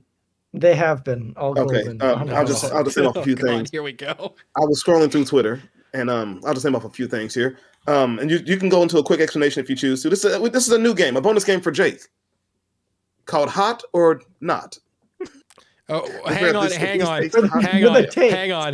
on. This sounds a little too much like something you used to do on your Twitch stream. Oh, that'll get me canceled here on YouTube. So we had to drop that segment. Let's go ahead and behave ourselves, Gazer. I vaguely remember that segment. Please don't. Let's not talk about that one. Yeah, if we were on Twitch, it's okay. I could care less. But, we just something about full art supporters. Yeah. We just got partner on this channel. I don't want it revoked. Listen, young Twitch Gazer didn't know any better. Okay, he was learning. He still doesn't know any better. I still don't. I really don't. But no, let's talk about some of your takes. And, we can figure out if there are hot takes or just not good takes at all. Milotic. I'll just one word there. Milotic. Yeah, that's funny. I like trolling judges on Twitter. No, poor Will Post. Yeah. Sorry to Will Post. He's like, would this work with Milotic? Would this work? Could this work? I remember he's like, no more Milotic questions, please, today. And then Puka got involved on Twitter. That's the highlight of my Twitter career. You brought Puka out of retirement to tweet. Yep. He literally said so one of my things was this Misfortune Sisters card, which says you look at the top 5 cards of your opponent's deck, discard all items, and then your opponent shuffles the cards into their deck. So they're not allowed to do that because Milotic prevents it, right? Well, it turns out it's a mistranslation. The English translation is incorrect, and Puka had to come out and say that. So I'm surprised there hasn't been an official errata of the card then. Yeah, I mean it's kind of a an inaccurate translation, but it still makes sense, and they just add it to the list of Milotic rulings, and that's just how the card works. But good old compendium. So you're saying I should build a Zoroark box and throw in a random Milotic just for moments like that? No, if you ever want to, if you ever have a regional you're going to, but you don't want to do anything there, have a friend and you just go like 09. So in the last round you hit and make the judges sit there for hours discussing all the rulings that you do between your two decks. It's 2 a.m. The convention center lights are off. Riley's, yep. Just us doing, they're trying to kick you out. Yeah, poor judge is like, I'm hungry. Can we leave? I'm done. You're keeping Christopher Szymanski for 6 hours at your table. I'm looking for another tweet. I can't find it. I kind of vaguely remember what it was. Was it Jolteon that turns off abilities, and what else was it? Yep. The ability lock combo. Yes. It's why? Why? Because it's funny. This is why no one took you serious. This is why they call you a troll. There's a simpler setup where it's like you have a Galarian Weezing active, and your opponent has a Wobbuffet Break active. And on the Galarian Weezing on the Galarian Weezing player's bench is a Giratina promo, which shuts off the abilities of Break Pokemon. Mm-hmm. So like the Weezing shuts off the Wobbuffet. But then once the Weezing's active, it means that no, it's actually the Gear. I can't remember where it is, but it's basically like straight. Like the Weezing shuts off the Wobbuffet, which shuts off. So the Wobbuffet shuts off with the Weezing. Yeah, okay, I got it. I remember. Okay, so there's a Wobbuffet break active with the Wobbuffet ability lock under it, and then on that Wobbuffet player's bench is the Giratina that shuts off the abilities of Break Pokemon. And the opponent's active Pokemon is a Galarian Weezing. So if the Galarian Weezing is active... wait, no, that doesn't work either. Let me pull it up. I can't find it. I can't remember the ruling. But basically, it's like... This is definitely a knot. Okay? My Milotic might be a little hot. This is definitely a knot, Jake. This is... Oh god! This take was not. All right, no more Gazer. Let's move on. Yeah. So now, after looking at the results of Toronto and Brisbane and Stuttgart going into Arlington, how do you think those results are going to impact Lugia's deck building decisions and what other players are going to do to attempt to counter it? And if you don't want to leak, you don't have to do any of that. So only share what you're willing to share. Yeah, well, so I made a tweet that said that by the end of the format, Lugia is going to have to put so many random junk cards in their deck that the deck's going to drop a tier in viability. And I'm sticking by that for now. There's a lot more counters that the Espeon's not going to fix. So, yeah, well, I can't really give away too much, but yeah, eventually you'll end up seeing everything. And the Crown Zenith set also has a couple things coming that are going to be important. Everybody says the set's like a bad set, but that set's going to be like more impactful than a lot of sets. I think it's going to be there's a couple cards in there which are pretty big deal. Yeah, it's not just a reprint set. There's actual cards in there. You mean I'm not just getting pretty Zoroark and pretty like Arceus or anything like that? There's actual cards. You can, but then there's also, these other V-Stars that we've been missing out on. Are we finally getting Rotom V-Stars? You finally coming? I think so. If they'd be crazy if they didn't put it in there. If not, they'd have to make some sort of like other crazy product on the side, and there's just no time for that now with the new stuff around the horizon. Yeah. And the MSRP increase too, which not a lot of people are talking about that. That's a pretty big deal, even for like. Well, I mean, we try to sell our booster boxes as low as we can at our store, but now, I mean, that's an extra $18 of cost. Even at a wholesale level, it's going to go up a little bit more. So I don't know where we're going to end up lining up our booster box prices and stuff like that. I mean, packs are going up by about 50 cents, USD. There's going to be no more non-holo rares. All rares will be holographic. So I guess that you kind of offsets the price. So you're always getting something with a tad more value, but a card that would normally be 17 cents is now 25 cents. So is that really worth the additional 50 cents? And then also, if the pull rates go up, then the price goes down anyway. So fair enough. Doesn't really change doesn't really change anything in the end. But I think it's better to pull a foil card than to pull a non-holo rare. Yeah. People will definitely feel better about like their money's worth. People feel the grand I did scheme. it.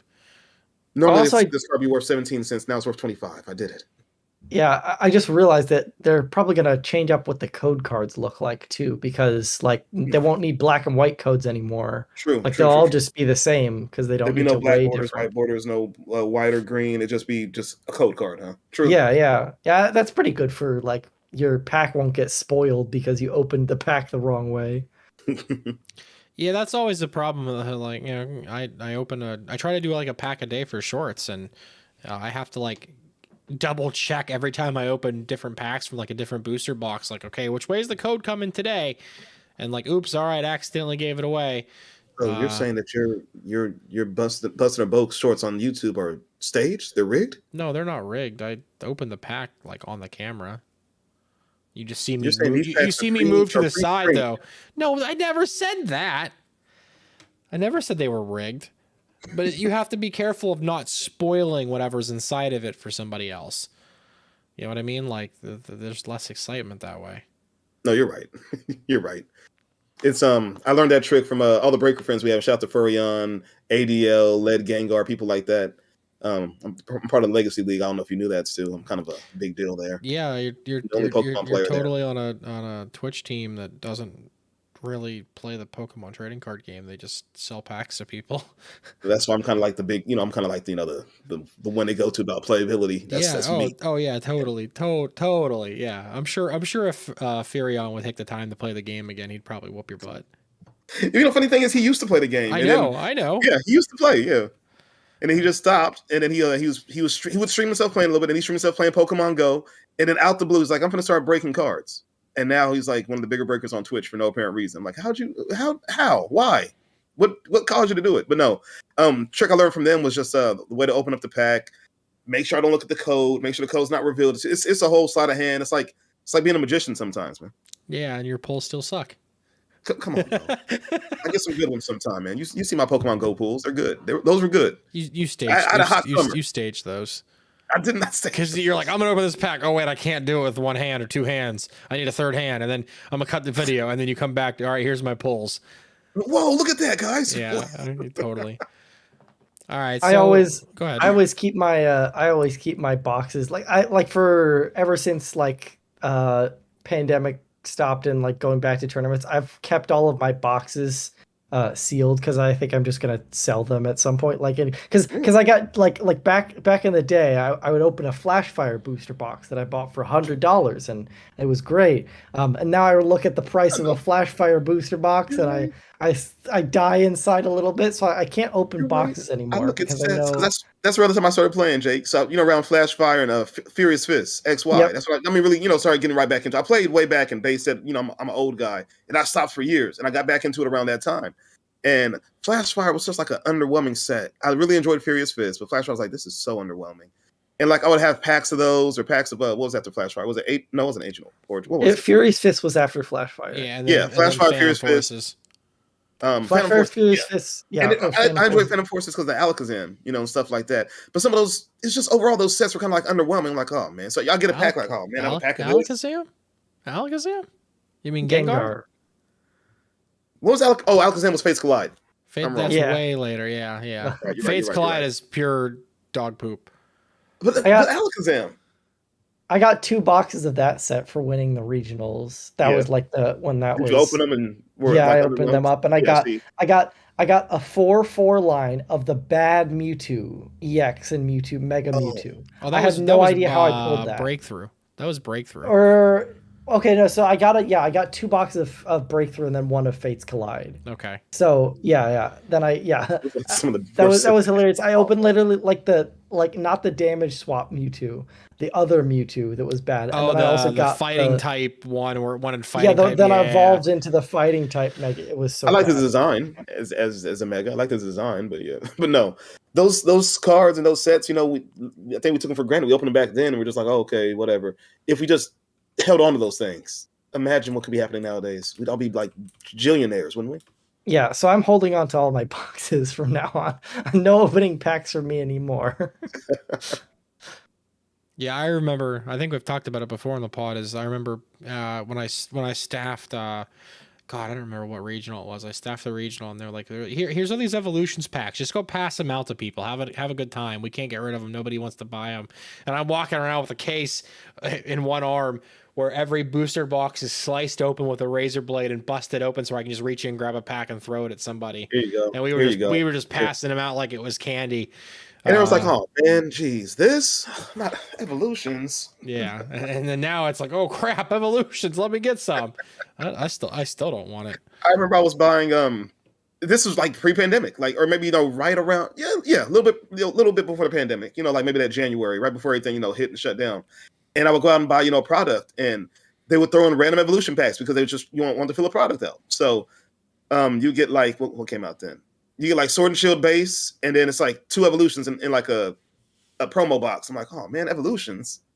Oh jeez. Yeah, set's like 3 years old, 4 years old. But they threw evolution. Oh man. I guess. And I was still getting it. Well, it's a cool promo, and I got 2 of the new set, but evolutions? Now. Evolutions, yes, I'll take evolutions, that. Yes. I'll take your entire stock. It comes with evolutions, yes. Yeah. So yeah, just goes to show, if we all stay around and get older and keep these cards, we might be billionaires one day. I have a box of Evolving Skies. Well, that's the one. Yes, yeah. Thank you. I'm like Evolution Skies. Is that what it is? No, yeah, Evolving Skies that I have not opened. Sure. Yeah, close enough. I plan to open it. I haven't opened it yet. I think I'm just gonna hold on to it and give it to Baby Beam for like his 20th birthday, and he'll be like rich. He'll pay for it'll pay for his college. We'll be good to go. Yeah, there you go. Totally gonna pay for college. Who knows? I have no idea what the heck's gonna happen with any of this. Might. Who knows? We never know what's gonna happen with any of this stuff. Pokemon becomes like the biggest thing ever. Like and then all the sets are worth like your boxes from 10 years ago worth $20,000. Yeah. Or breaking the house, not selling TVs or anything like that, or cars. They're selling your Pokemon cards. Yeah. All right, let's talk about these new cards, because I know we've been all deep down itching to talk about it. Itching. Fiending, wanting. That's not, bro. You just got partnered, man. You can't say words like fiend and itching. Yeah, I can. That's the other words I can't say.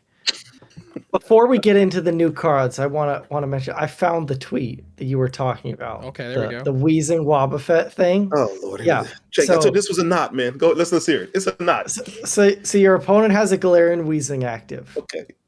You have Wobbuffet from Phantom Forces active, and it's evolved into a break, so it's shutting off abilities, right? Mm-hmm. And then you have a Stealthy Hood on that Wobbuffet. And then on your bench, you have a Giratina from the Giratina promo, which shuts off the abilities of break Pokemon.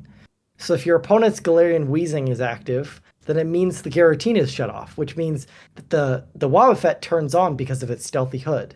Yes. But then when the Wobbuffet turns on, it'll turn off the Wheezing, which turns off the Giratina, which turns on the Wobbuffet, which turns off the Wheezing, which turns on the Giratina, which turns off the Wobbuffet. And so, who has abilities? If I bench a Shaman EX, what happens? Did you ever get a ruling on that from anybody? Nope. Steven, you are a judge. Steven, break that one down for us, please. Yeah, anyway, Scarlet and Violet cards have been started to leak from Japan. Silver borders. With silver borders. We've talked about a couple of them on here already. We kind of touched on the Arcanine. Gaze, or anything in specific that you want to talk about on these cards that I can start with, or should I just pick one and go? I already know what you're going to pick. Go, just start Ampharos EX. It's the best one. I'm not on that page, but yeah, sure. Ampharos EX. Yeah. 330 HP. It's a chunky boy. Absolute chunk. And it's got 2 attacks, Elect Ball for 60 damage for 1 lightning energy, and for a lightning and 2 colorless, it does Lightning Tail 140 plus. You may discard 2 energy from this Pokemon. If you do, this attack does 100 more damage. So 240 in total. So 240 for 3. And you discard energy cards. But on the bright side, you have Flaffy that has Dynamotor. And then you could just have multiple Flaffy in play, and eventually one of them can evolve into an Ampharos. And you just that's huge. It's big numbers. You put a belt on that thing, you're hitting some V stars for 270, which will feel pretty cool. You're gonna two-shot most of the other EXs depending on what they come out with, or you're gonna hit maybe the stage 1s or the basic EXs for lethal damage there. And then now there's just all this other lightning support too at the same time. We just got the double gun, whatever what do you want to call it? Oh, electricity generator. It's not called double gun. I don't know, whatever. I don't know why I said double gun. Look at the top 5 cards of your deck. Mm-hmm. Yeah, choose 2 basic lightning energy cards and attach them to your bench lightning Pokemon any way you like. Then shuffle the remaining cards into your deck. So go ahead. I think that item card is like dumb and shouldn't exist, but I also don't think it's actually that good because we don't have any good. The not takes. We don't have any. We don't have any like. So everyone's hyping up the card with Miraidon EX, but people fail to realize that Miraidon EX has 220 HP and does 220 damage. So who cares if you're doing 220 turn 1? Meloetta does that already. It's not good because it's so weak. But the Ampharos EX, that's the good card. And you don't need the item in that deck because you have Flaffy. Mm-hmm. So Ampharos EX, so the thing is that people don't realize is that we're so used to games that you're just taking a 2-prize knockout every turn, or you're maybe missing it because your opponent has a V star active and they've played Roxanne, so you missed the boss. But I don't have to put any EXs on my bench. I just have my Ampharos EX active, and that's the only one. That's the only 2-prizer in play. If my opponent wants to take 2 prize cards, they need to do 330 damage. And I'm out here. I'm fine 2-hit KOing. I could play a Cheryl maybe. You attach some extra energies to the Ampharos Retreat, Cheryl. Use Celebration's Mew. Grab a switch. Swap between 2 Ampharos. Who knows? It's a good card. It's actually a good card, assuming they don't print better EXs, which they probably will. But Ampharos EX is a good card, and just like Magnezone EX, Ampharos EX is kind of taking the spotlight of Magnezone EX. Magnezone EX has been replaced. There's a better Lightning EX in town. It's a stage 2. It evolves from Flaffy, Dynamotor. I approve. Stu was just yes. Yeah, amen. I mean, they're my favorite Pokemon. How could I not be super excited to play it? To you guys, Ampharos V was hot dog crap. So I mean, oh yeah, it was. The V was bad. I've been fiending. And you've even got the Miraidon EX. People are obsessed about chaining Miraidon EX. You get a Miraidon EX for a Miraidon EX and a Mareep, and then you chain that one for another 2. No, you don't need that. You just once during your turn you get two Mareeps. That's all you need. Or I mean, you have Stormy Mountains. Still, we'll have Level Ball. Still, we haven't Nest Ball. So there's going to be so many ways to get the Mareep in play that you maybe only want to play 1 Miraidon in your deck total. Yeah, and so also think about this. So once rotation happens, right? All of the V. Okay, so let's go through the list of good decks right now that would beat Ampharos EX. So let's say Lost Box probably beats Ampharos EX, right? You snipe all the Flaffies, right? Well, it loses Scoop Up Nets. You're not going to be using Sableye anytime soon. So that deck's not an issue. Giratina V-Star. Star Requiem, who cares? The Lost Zone engine is bad now. Yeah, they'll be lucky to get 4 cards in the Lost Zone in 1 turn. Yeah. Who cares? Palkia is weak to lightning. Who cares? We just one-shot that. Lugia V-Star. Oh, well, all of their special energies rotate. Oh, that's nice. Okay, not going to be beating my Ampharos EX. What's another one? Mew VMAX. Okay, I'll just put 2 Drapion V in my deck. That's fine. Use Drapion V-Star as my V-Star power for the game because what are the other good decks right now? I don't know. The Arceus. Yeah, okay. Well, who cares? It's 2-shotting me. I'm 2-shotting them. I'll play a Cheryl. They play Cheryl. I mean, they play Cheryl. They play Sharon. They just pick it back up and then they're good to go. Yeah, who cares? I play my Cheryl. I play my Cheryl. I counter their Sharon with my Cheryl.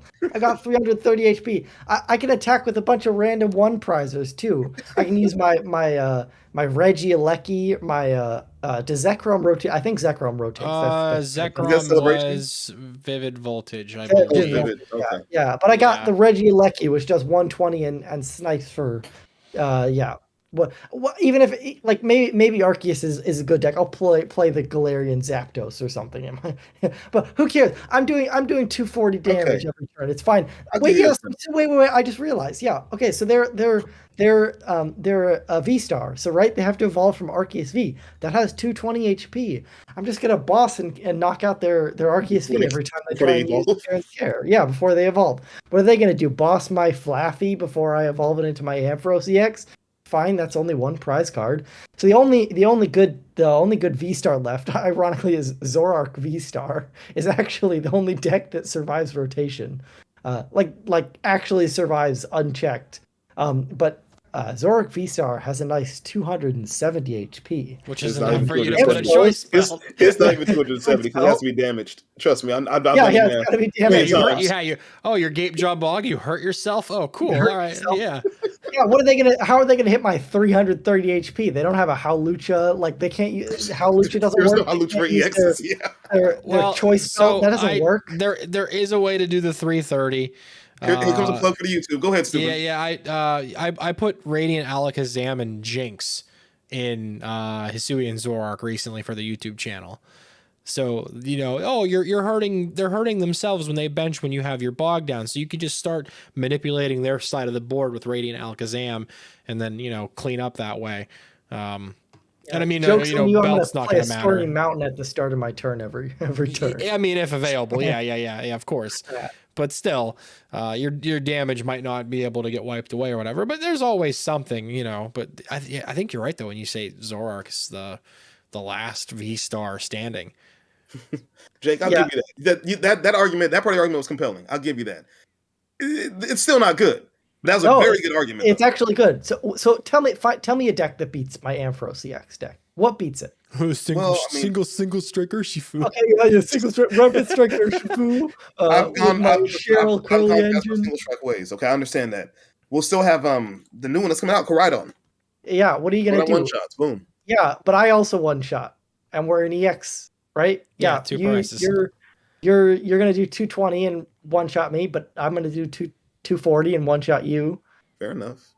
Fair enough. I got my Koraidon EX, which I can use on turn one. Yeah, and Ampharos is the Dino Motor doesn't end your turn. Dino Cry ends your turn. I'm gonna attach my energy and my turn's over. Yeah, you're right. And it's not good though. So Rapid Strike Urshifu is literally like the only deck that beats the Ampharos. I guess you can play single strike. I don't know, like single strike, literally like not even because how will they hit? And then that doubles up, right? They're only hitting for 300. You survive by 30 HP. You're gonna G-Max one blow for. Fair enough. Or single strike is the only one that can do it, and even then, like, oh cool, all your energy's gone, and what are you gonna do about it? Yeah, and you put a bunch of damage. You don't have Flappy like I do, so what do you do now? Yeah. Oh, yeah. Listen, that sounds like a lot of hopium. That's good. I'm glad you guys have hopium, and you guys I really want this to work. I'm happy for you guys. Like, Gazer, find me a deck that beats it. There isn't one. I'll give you some time. I'll trust me. Yeah, so then guess what also? Tell me how you beat that, but then I put my Zamazenta V-Star on my bench, and I use my V-Star power to make me take 100 less damage for the turn. Yeah, I get a free turn. You're not one-shotting me. I'm going to one-shot you twice, get my free turn. If I don't one-shot you, maybe I'll use my Drapion V-Star. My Drapion. So when you're writing this down right now, aren't you? I've been theory crafting and everything. I've been theory crafting the shower myself, I guess. 3 in the morning? No, I don't. I mean, I've been staying up a little bit late playing some Valheim again, but no, I'm not. So the one thing that this Ampharos is going to lose to, though. So like if hold on a second. Yeah, sure. Baby just woke up. Let me give him his pacifier and turn on some TV for him. Dude, mark this part down. Okay, I'll be right back. Okay. 127. We can vibe with the chat. Hello, chat. Well, we got some people talking. There we go. What's up, guys? Professor Poke. Pro Circuit Scrub. What's going on? Clam, Cordy. How does your Ampharos EX one-shot my Koraidon EX with the stone breastplate? Well, I'll use my Electro Power reprint that's going to happen in the set. Oh my god, Electro Power. I'll Lost Vacuum away your breastplate thing. That's fine. Oh, how are you going to find it, though? It's not an item card anymore. That's... What are you gonna play Arven in your deck? Yeah. How are you gonna find your tool card? Yeah, you can't search for it with your Mysterious Tail Mew or your Irida or whatever else anymore now. It's not an item. It's a tool card. Which that's huge. It's a pretty interesting change. I like it. Like it makes the like, because Arven, like a card like that, like, so Pokemon is like adverse to printing cards with convoluted wording. And in order to make it like, so you can search for an item that's not a tool and also a tool, that's convoluted wording. So I guess this gives them more flexibility for wording. And it also makes it simpler for new players, I think. I'm curious if we'll get like terastallizing tool cards, and that's the reason why they decided to go that route with it. So you just can't easily grab them. Yeah, maybe. But then they just print the Arven, which is like, the easiest way to find items. I guess like the only way. Yeah, I don't know. Terastallizing tools would be boring. I was really hoping they would just have it on the card, like something you can do to. I mean, I kind of like Arven as long as Battle Pass still exists. Yeah, Arven can find the Battle Pass. Yeah, but then it needs a good tool to find. Yeah. So, what are you going to get now that's going to exist anyway? Stone Breastplate, and that's not even that great. Oh, I can put Tool Jammer on my Ampharos EX tool. We're still talking about Ampharos EX. Tool Jammer was battle style. So yeah. Oh yeah, there you go. Yep. Our turn one, we Arven for Battle Pass and Tool Jammer, and then they're going. Every theory is collapsed. I have three Mary Bout. What are you gonna do now? Yeah, basically. So I was gonna say the card that is actually scary. Like, so basically, the one deck that's gonna beat the Miraidon EX is as soon as we get a good stage 1 that uses a double turbo, Zoroark Box is the best deck in the format, and it's extremely hard to beat. Like, it has Slowbro. So like the Gyarados EX, like I'm hoping the Gyarados EX is like they reprint the old Gyarados from that does like damage times the number of Magikarps in your discard pile. Ancient Origins, yeah. Or it was like from Burning Shadows 2, another one. Like all of the Gyaradoses seem to have this pattern. But if they do that, then that fits like perfectly into Zoroark Box. That gives them the good attacker, hits a lot of damage, has a lot of HP, and then Zoroark Box can play a Wormadam to hit for fighting weakness. If once the Qian Pao EX comes out because that was another like one of the set names was like trademarked in Japan. So they're like the second Scarlet and Violet set will probably have something to do with like the ice type legendary and something else. So the ice type will be weak to metal. Who cares? I'm gonna hit for metal weakness, one shot you. If there's ever a good dark type deck that's weak to grass, one shot that with the grass Wormadam. Ever anything that plays a lot of abilities. I got the other one. The one the Flapple that hits for a lot of damage. Mm-hmm. Yeah, so as soon as we get Are we losing Flapple? Do we lose it? No, we're not, because Dragons started with Evolving Skies. Right. You're right. So yeah. So yeah, there's gonna be lots of basically as soon as we get a good stage 1 EX, that's gonna dominate the format until the game designers do something about it. Because like I think that's probably why the Arcanine EX costs like 3 fire energy to use its attack, because even if it costs like 2 fire energy and then 1 colorless, like you could use that for like a double turbo or something, and it would be better for like Zoroark could more easily incorporate it. But as soon as like I'm hoping we get to a format where it's just Slowbro stalemates, because that's gonna be fun. Someone has to take that second prize. I can't take a prize card because you're gonna. Someone has to take it. Yeah. So now it just matters how many cards. Oh God. Can you imagine Draw pass. I'll draw pass. Well, I'll also draw pass. We at the end of the game, like we've played our game. We agree to stalemate. We just count our decks, and I've got more cards in deck than me. You've got more cards in deck than me. Okay, let's go on to game 2. Surprise! I have not Marnie. Surprise! I have a judge. A judge. No, but judge resets me too. Surprise! I have a Bruno. That's what it is. Yeah. There it is. Shauna. Bruno. I hope they better print a.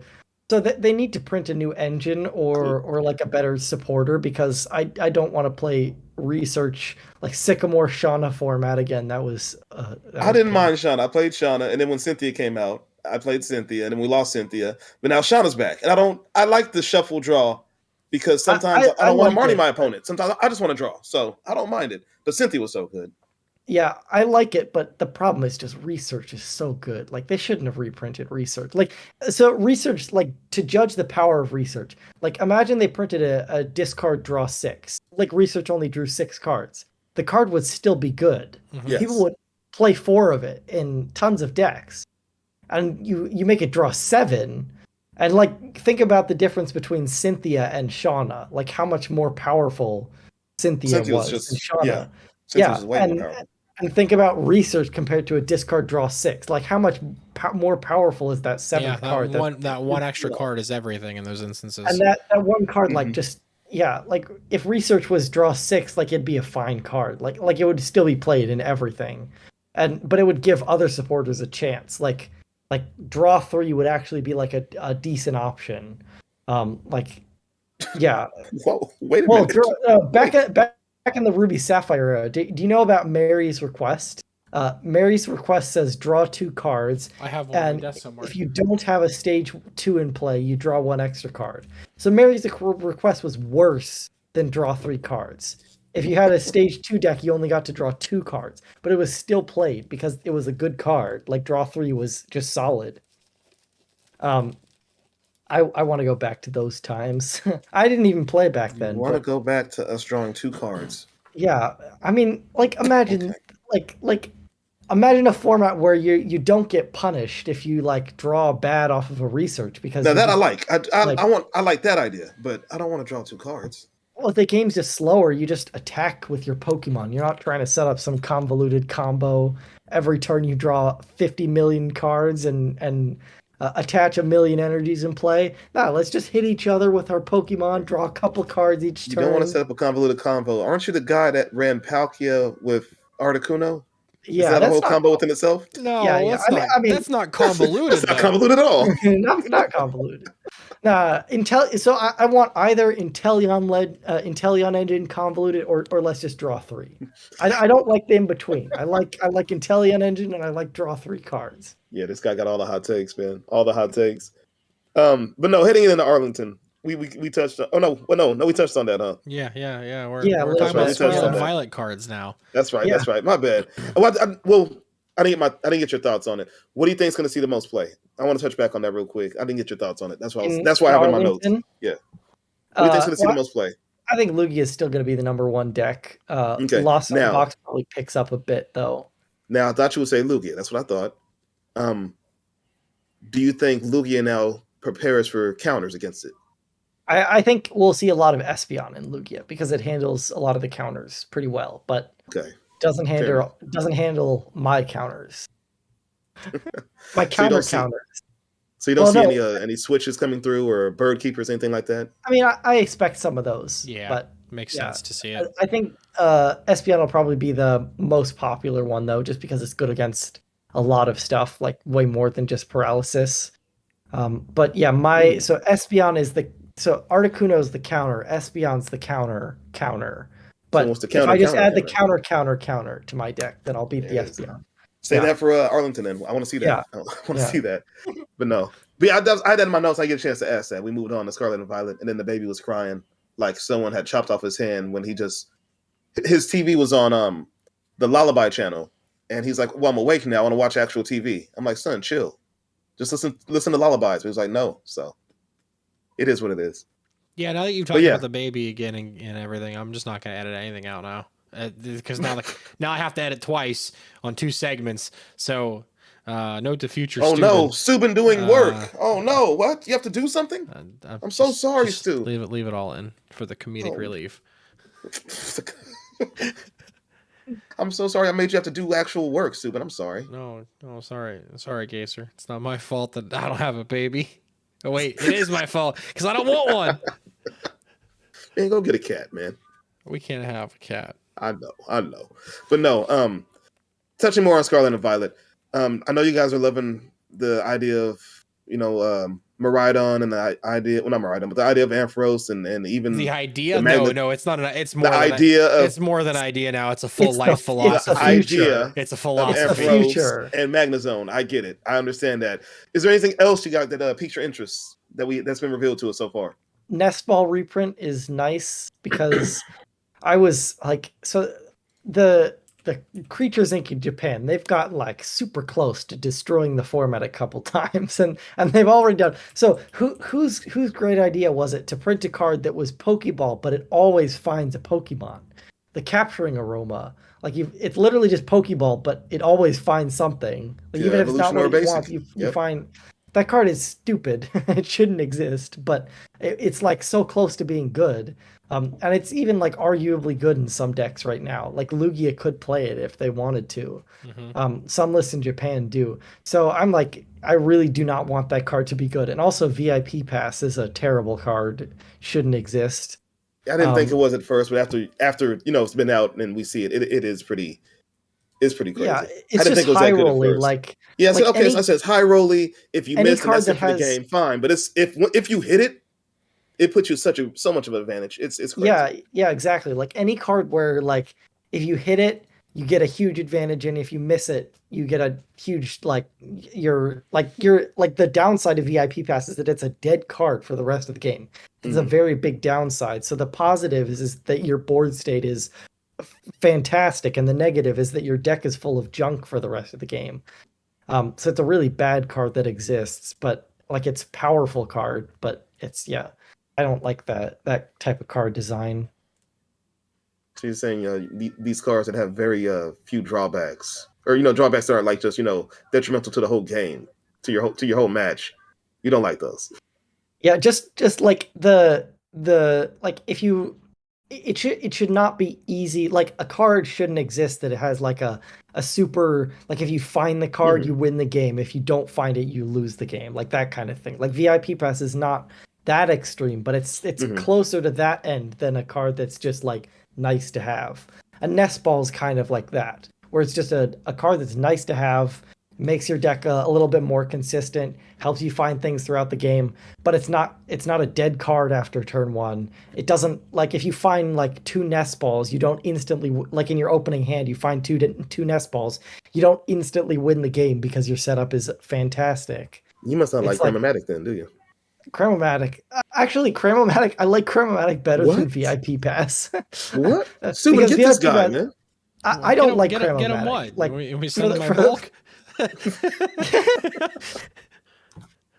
I don't like Cramomatic. It's because I don't like coin flip cards in general. But Cramomatic, I think of it more as like Cramomatic is like any other card in your deck. Like if you draw a Cramomatic, it's just like an extra out to one of the other cards in your deck, but you just don't know if it is yet or not.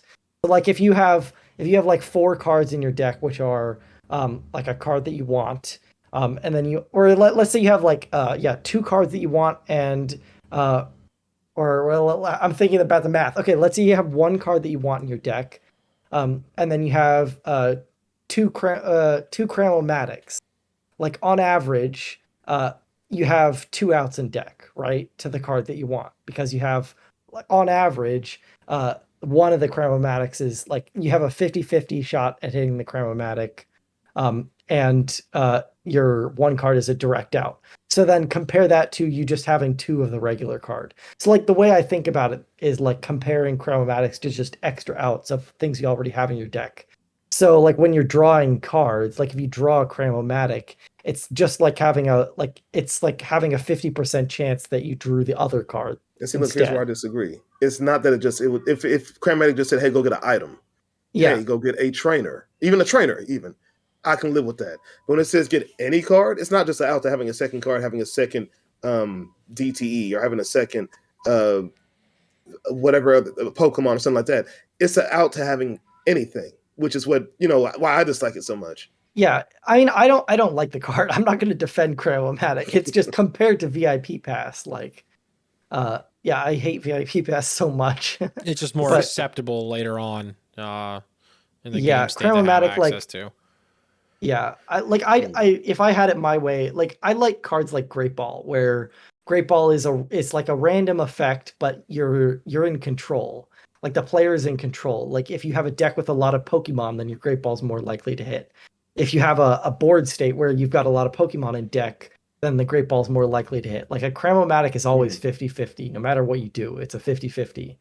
But like I wish it was like Crayomatic was like, I don't know, you look at the top 7 cards of your deck, and if there's an energy card in your deck, or if there's an energy card there, you can like search your deck for any card you want or something like that.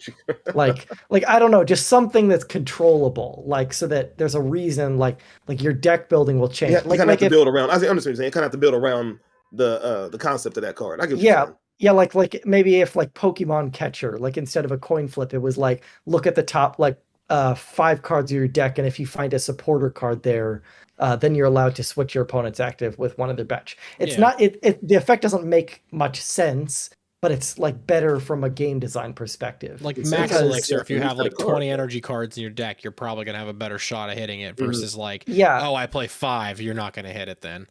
So you have to build around it. Yeah, Max Elixir is a bit too much. Like I think it's a bit too overpowered on like how much of a benefit it gives you. It's so good. So like maybe it would, like if Max Elixir was like you have to find two energies and then you get to attach 1. Like I think that'd be fine. Like because then it's like only energy heavy decks can play. Like so if Max Elixir, maybe it was like look at the top 7 cards of your deck. If you reveal 2 energies, you're allowed to attach 1 and then shuffle all the other cards, because that makes it so that only super energy heavy decks get to play it. They're still likely enough to hit it so that it's fine, but it's not an overpowered effect like the new lightning thing where you get to attach 2 energies. Energy generator. Yeah. Like I think there's a lot like more like, yeah, the game designers could do a lot better job at balancing card effects around deck building, and just make it so that strategies can't get too like one card doesn't have a massive impact on the game, whether or not it hits. Yeah, we have to wait and see what they end up doing though with this new direction and like these supporters and everything, because it just we only know like what 15 cards out of almost 200 so far. So there could be tons that we're missing still that will really shake up how the fundamentals of everything break down. Yeah, we're not getting this set until what, March? Into March, aren't we? We're not getting this set to the end of March. The quote unquote worldwide release date is March 31st, which from right now feels like an eternity because Japan is getting this in the middle of January. Yeah, I'm pretty disappointed about that. Like I was hoping to get it our normal February set time. But I guess the people at corporate Pokemon don't want them releasing 2 sets in a row, like because we're getting Crown Zenith in January. Then I guess they don't want to release a set a month later, so they have to delay it. They've done it before, though, haven't they? Like a month apart before. So yeah, they have. But I guess they don't usually want to. Usually it's a mini set, though. I think because Crown Zenith is like a normal size. Actually, Crown Zenith is kind of a mini set. I don't know. Is it a mini set? If you don't count the reprints, there's probably only like 25 or 30 or 40 new cards if we're isn't it lucky. a mini set? It is and it isn't. I don't know. There's like what 200 something cards in there. So it's a big set, but it doesn't have a booster box. Yeah. Like they only have elite trainer boxes for it. So I don't know what it's like, and then the window boxes and stuff like that, and tins and everything. So it's just like how Pokemon Go was released. Pokemon Go celebrations. Yeah. Which is mini set like, but it's a big set. So I guess it's a big mini set. I mean, most of it is reprints too. Most of it is reprints. So we'll see how they handle the booster packs. I know we're not going to get it like Japan with that God pack with like the 9 art card set or whatever they've got going on. I highly doubt the basics and everything. Yeah, I highly doubt they'll do that for us. It'll probably be in like a subset or whatever inside of it. I think there was one card they leaked out already on like TikTok and Twitter from the official Pokemon account, and they called it like the Galarian Gallery or whatever. So I don't know if there's going to be that Galarian Gallery plus the main set and maybe another subset of reprints. Probably a subset that's in the deck. There's probably going to be like 47 subsets, and they're all impacts. Who knows? Well, what set was one of my favorite sets was Legendary Treasures, and that had like two different subsets in that one set. They mixed Radiant Collection. Yeah, I love that. So that was one of the first. I think Legendary Treasures was the first booster box I ever opened. I got it for Christmas, like Christmas present. I bet you wish you'd open that now, don't you? Yeah, yeah. I got the gold Zekrom though, so I'm holding on to that. There you go. I also got I pulled 3 or 4 of the Hollow Charizards, and I think those are going for like $60-$70 each now. With the boy as he grows up. Yeah, they're getting money. Yeah, they're getting. Gotta find that. Yeah, they are in fact rising. All right, we are. But no, another card. Well, just one more card from Scarlet and Violet. I want to touch on real quick. Okay. We forgot about the fighting support, the breastplate. No, we talked about that. I think we talked about it. I didn't talk about break. It. Oh yeah, in our Gazer break. I wasn't here. I didn't talk about it. You were talking about how that you knock out the Koraidon, not with the breastplate.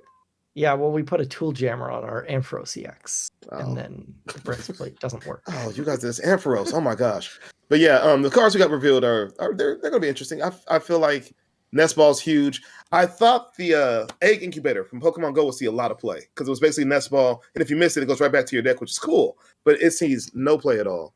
And now we're getting Nest Ball, so incubator's just worthless now. I have a gold one, so I'm like, what do I do with it?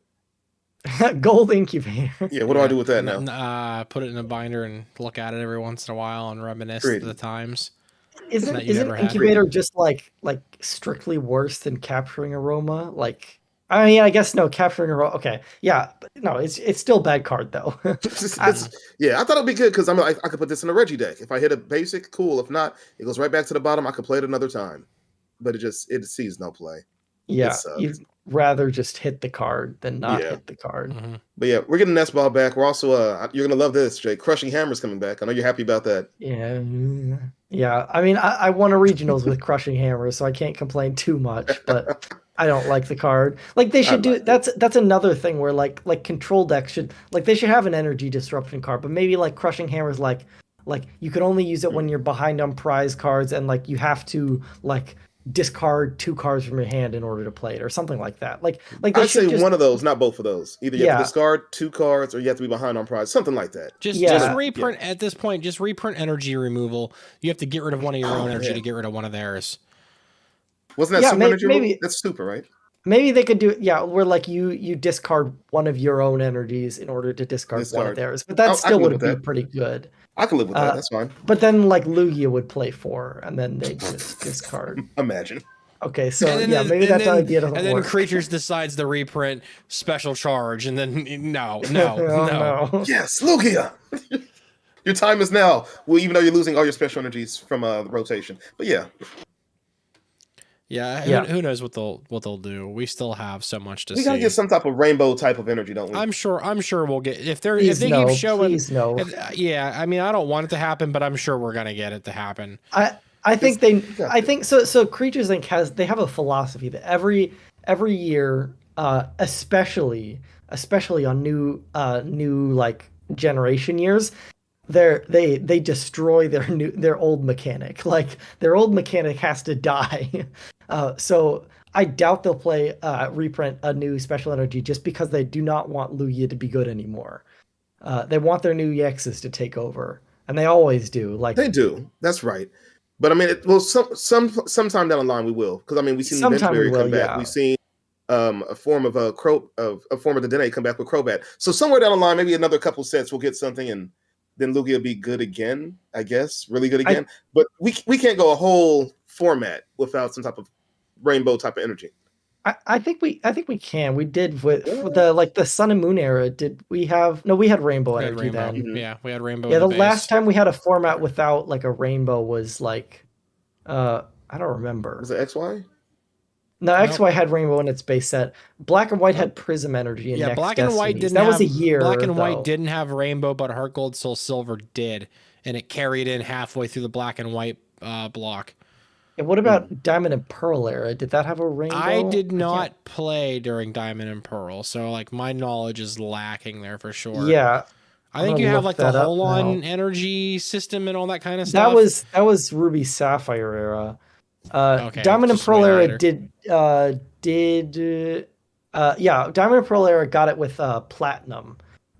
So that was like so about half a year, or not half a year. Yeah. So that the 2 years of sets, and then the third year they got rainbow energy. But I think the like rainbow energy was still around from the EX era, like it hadn't rotated yet. So I don't know. We always have some type of colorful rainbow energy, something like that, and it probably have a different effect. You know, it won't do 10 damage to yourself or discard a card from your hand. It might be like this Pokemon can attack this turn. Who knows? Something like that. Your opponent takes a prize card when you play this from your hand. Golly. Is it worth the cost? Yeah, who knows at that point? It's a matter of when and not if when they give it to us. That's exactly what it is. It's going to be when, not if. Yeah, I think the only year we didn't have a rainbow energy once the 2019 rotation happened. Like for 2019 Worlds, there was no rainbow. I'm pretty sure. That like the Mewtwo, the Welder Mewtwo format, I don't think there was a rainbow energy legal. But I think for every other year there was a rainbow energy effect legal in some form. So yeah, we'll probably get one, but I hope it doesn't work on EXs or something. Like maybe it'll be maybe they'll reprint double rainbow energy. That was a good card. You could only attach it to evolutions that are not EXs. And it would make your attacks do 10 less damage, and it'd be a double rainbow. So maybe they'll reprint something like that, like update it so it's like a no rule box, and then like anything can use it. Maybe that'd be cool. Yeah, there's a lot of ways they could go. All right, let's move into stonks and then wrap up. We've been at it for about 2 hours now, so. Long. I mean, it's a good time. Long. I mean, it's also it's getting late here. I've worked overtime this week. I'm a little sleepy. No, I have a job and I'm a YouTube partner now. Oh hell. What I haven't made. Okay, I made what $4 so far. Oh God, let me quit my job. I've made $4. That's the beginning, Stu. That's how it starts, man. Yeah, just $4 is enough to buy 2 McChickens. But now, moving on to stonks. What this segment is, this is a part where we talk about cards that we feel like are going up or down regarding playability and regarding the money aspect, the money side of things. I usually handle playability. Steven usually handles the money side. Steven, you want to start us off? Yeah, so we talked about Nest Ball and the announcement last night, and they got bought out within about 3 minutes on TCGplayer. They went from about 48 listings down to 0 in a 3-minute time period. And now the lowest listing of a secret rare Nest Ball is $39.98, and they all sold on average for about $13 a piece. I've seen someone got like 3 for like $12. Like, I'm set. I got them. And potentially the thing is now that the sellers, they'll see this amount of traction and this buyout, and they may or may not go and cancel orders just to take the negative feedback. Because, hey, what's one negative feedback compared to $40 when this is all you do? It can add up, and they might just start canceling some orders. And then some people have already started to get cancellation emails from what I've seen. But there's one listing for $39.98 at Light Play. The next copies are near mint at $49.99 each. Yeah, I see people afraid of the canceling orders. Like, I hope these don't get canceled like last time. Like, what happened last time? I guess this happens quite often. A card gets, a reprint of something gets revealed, and the people selling this happened with Ultra Ball. If we look back with Brilliant Stars with Ultra Ball, quite often. Though the Sun and Moon Ultra Balls blew up to $60 a piece, and then now if you look at Ultra Ball, the Sun and Moon ones are $20. The Brilliant Stars ones are $15. So the FOMO isn't always worth it. Even the reverse foil League Cup promos of Nest Ball went from a market price of $4 to a market price of $15. And it's only a matter of time before the staff ones also blow up and But if you want Sun and Moon common or normal reverse foil nest balls, they're still super available and super cheap. And who knows what we'll see what happen. And I mean, if you're still a player on PTCGO, if you've had secret rare nest balls, you now officially have probably as many packs of whatever you want for it, or crushing hammers that were already super expensive on PTCGO for the secret rare are also probably even more so now, knowing that the reprint is keeping it in the standard format. I remember I was doing a giveaway one time on Twitch, and I was doing I was like, come get Gazer's balls, and I gave away one of every gold ball I can, get my hands on. And I eventually got a golden quick ball too. You know how much that goes for on PTCGO. But the nest ball was super cheap. The dive ball was super cheap to get. Because those things were, they're expanded. They're rotated out. So I was I was grabbing those things for I don't remember what set it was, but whatever the set was, eight of those packs. It was real easy to get my hands on. I'm afraid to look now. If I look now, who knows what would happen, what I would see. Yeah, so I mean, we're going to be in that territory of don't buy Crown Zenith pre-sales, but also don't buy secret rare nest balls for $40 a piece, or you're going to have a bad time. Sun and Moon base set is still available technically if you put a little time and effort into it. You can still find those packs. You occasionally see those ETBs stocked in Walmart stores for retail still, so. Oh, you do? I don't see those. Wow. Every once in a blue moon, I'll see 1 or 2 Sun and Moon ETBs base set in and you don't grab it? Or Target. No, I don't. $40 on packs is kind of sketchy when it's a. Give me one. I'm not shipping. The price of shipping is more. I'm good. Get me one, and when we meet up for the reach, I'll pick it up from you. Then we'll open it up on your YouTube. We'll make a thing together.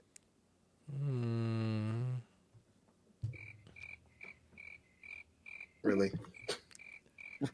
Really? I had to. Really? All right. What do you guys got for us? Just going back to what you said. There's a shop here. We have many shops in my town, but one of the shops here, they have a booster box of base set Sun and Moon for sale. I think it's $200. And I kept telling myself, I'm gonna buy that from you one day. I haven't bought it yet, but it's still sitting there. So I might have to turn around and pull the trigger on that. Just hold on to it a little bit longer. I don't know. But as for stocks, I have 2 cards that I think might see a little more playability. Maybe not heading into this region, but I think over time in the next month or so, these cards should see some playability. Roseanne's Backup is one of them. Okay. I feel like with so much things being controlled now, and so many people, we throw away outs not knowing what our opponent's playing at times. Like Jake, I'm sure you had opponents throw away switches not knowing you had Articuno up your sleeve, right? I think I showed the Articuno too early. What are you doing? You can't show it that early. Well, I have to bench it and attach to it right away. So, but I'm sure people who don't see something coming to throw something away too soon, air balloon or energy, something like that. And I was like, oh no, I regret it. I need it back. I feel like Roseanne's Backup's going to sneak its way into a deck somewhere along the line, possibly more so on Mew decks where they can draw any amount of cards they want to. I hate Mew so much. Let me just draw cards. Hey, look, I found it. But I feel like possibly in Mew decks or maybe in some type of Lost Zone, maybe. I think the sort of regret philosophy, where you make a mistake without realizing it, and then your card is designed to bail you out, are generally not good. The best players will usually not make that mistake in the first place. So if you're a bad player or a bad player, then you don't really want to be cutting a card from your good deck just to save you from bad situations. You probably Jake is taking shots at mid players. Dang, I'm a mid player, bro. Leave me alone. But Roseanne's Backup did just get top 8 in Toronto. It was in an Articuno jelly deck, so and that's what I'm saying. I think we'll just see more of that. Just let me pick this back up. Let me grab this again. Things like that. I think it's going to see some sneaking in some more decks somewhere. That emergency jelly was that's so clutch, man. That was so spicy. But other card I see coming in is the exact opposite of that, and that's Sydney. I know we're going to see a few more control decks or a few more decks designed to slow down the head honcho Lugia, and I think Sydney's be a good card for that. To get rid of a stadium so they can't bump. Let's say you path them early, and I play a Sydney, and now they had a stadium in hand to bump it, and it's gone, and it's out of there. And now there's stuff they can't, summon star their Archeopsis, or if I get rid of 2 energy they had in hand, and they had to attach one of those to the Yveltal to attack. Who knows? I don't know. It's so many variables in that, but I feel like Sydney could see some play. It's a big whiff, though. If you whiff, you're out of luck. You're in danger. Like, you have nothing to show for your support of that turn. But I feel like the high rolly aspect of that's going to see some play in other decks, too. I think it's just going to stay in the control decks. Really? Yeah, I don't see it moving outside of those. Every other deck. You can't see a 1-0 Sydney somewhere else, no? No, every other deck. All right, cool. I have to play boss this turn to keep up my tempo. Oh, I have to play research. I have to Marnie. Okay, so let me give you a few examples I thought of. You don't even have any. I forgot the name. I can't want to say Archeops for some reason. Gudra, though. I don't know why I want to call it Archeops. Well, first of all, who's playing Gudra? It won a regional. Okay, in a previous format. But I actually was testing Gudra a little bit because it can play Articuno because it uses water energies. Articuno. You're like, how can I get Articuno in this deck? In every deck now. Yeah.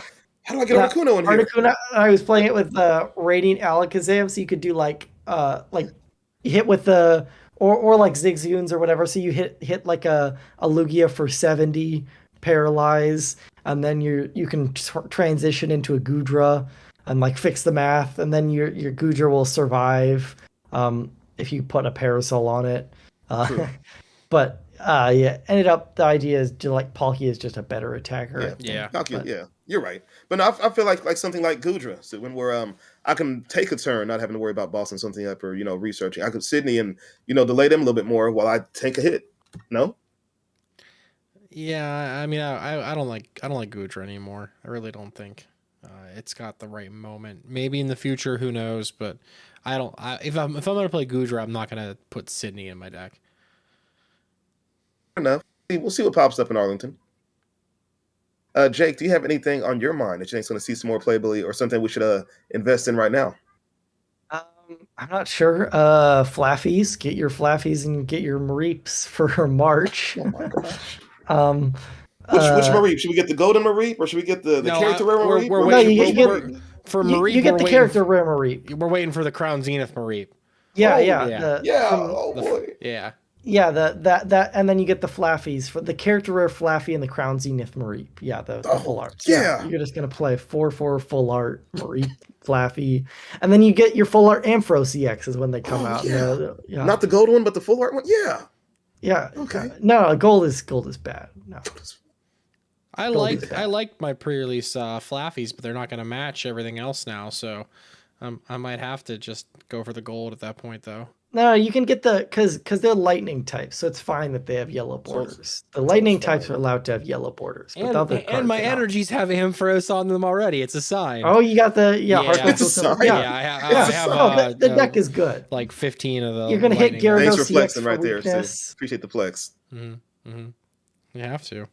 Have you guys seen these energies? Thanks, Steven. Appreciate that. Oh yeah, Gazer, they're older than your playing career. I mean, you're not wrong, but. These they're kind of moderate played at this point. They're 10 years old, 11 years old. So I love them very much. You love yourself some Ampharos. I do. I'm glad you guys have Ampharos and Magnezone Hopium. I'm happy for you guys. Good luck with that. You'll get it. You'll get a Gengar after a while. Yeah, if they bring it better. I just want to item lock and I want to do some Pokey guys. That's all I want, man. That's all I really want. Give me a reprint of the Amistar with the, if you have fewer bench Pokemon than your opponent, item locked, and then give me something to do some Poltegeist and damage. That's the dream right there. So you just want Gengar Mimikyu tag team back? Basically, I want it back. Yeah, you're not wrong. No, that'll never happen again. He said no. It could, but I mean, I'm just saying it to spite you. But no, I think that wraps up Stonks. I had one question for Jake before we get out of here. It's a new segment I'm trying to start up. Steuben hates it, but I love it. It's this new game is sweeping the nation. Oh God, here we go. It's called where he from. Okay, you just want to know where I'm from? No, not you. I'm going to ask you a question about a Pokemon from any generation, And these Pokemon tend to get blended in other generations as well. Sometimes people forget, where they're from. You want me to name the generation of the Pokemon? The generation of the Pokemon, you have about a second. Easy. You think so? A second. Yeah, no, I know all the generations. Actually, like, I could get mixed up on some of the, like, babies or whatever. Don't give me one of those. I'm going to give you something. I'm going to give you two. You get two Pokemon. You have to say where they're from within like a second. Steuben's pretty good at it. I'm pretty good at it. I need to think. Okay. Nope, yeah. You got a second. Okay, where are you from? You got a second. Hang on. Wait. Is this I don't hear it. Is this the buzzer? That is the buzzer. Okay. All right, I'm ready. That is the buzzer. Wait. Hey, can you turn up a little bit? It's kind of low. Can you turn up a little bit? No, you're not buzzing in. I'm just gonna buzz you if you're wrong. I'm gonna buzz if you're wrong. Okay. It's kind of low. Can you turn it up a little bit? Yeah, I just did. Okay, cool. Okay, first one. Morlo. That's Gen 7. Okay. Very good. How'd you know that one so quickly? Because I know it wasn't in the older generations, and I don't know how I knew it. I just pictured the Pokemon. Very good. You just picture like, who is that guy? Morlo. Yeah, okay, very good. It's that one. Yeah, from there. Yeah, it's that guy. When do I remember it showing up on cards? Is how I do it. What set was that from? Yeah. Okay. Next. Oh, that's too obvious. I can't do that one. But I want to pick something from this generation. Let's see.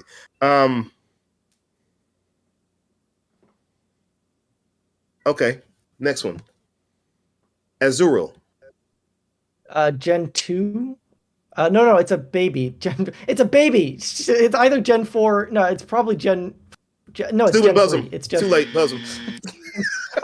I told you not to give me the babies. I knew those would trip me up. I told you. It's Gen 4. Steuben, buzz yourself. It's in one of my. Buzz yourself. It's wait, Azurill? Azurill. Yeah, Azurill. Oh, it's 3. Yeah, it's Gen 3. I always get that one mixed up too. That's why I picked it. That one, Munchlax, I get those mixed up. Do you have any more, or just those two. That was it. Right. No, you give me more. I want to play more. You want another one? Okay, let me find another one. See, I told you this game is sweeping the nation, Stu. Everyone loves this fun. Game. It's fun. Yeah. Sweeping the nation. All right, yeah, it's right up there with what do the kids love? Eating glizzies and doing the gritty. Yeah, totally. Wait! You just got partnered. You can't say stuff like that. Yeah, I can. Talk about hot dogs and dancing. Oh, hot dogs. Okay. You should know this one. I remember.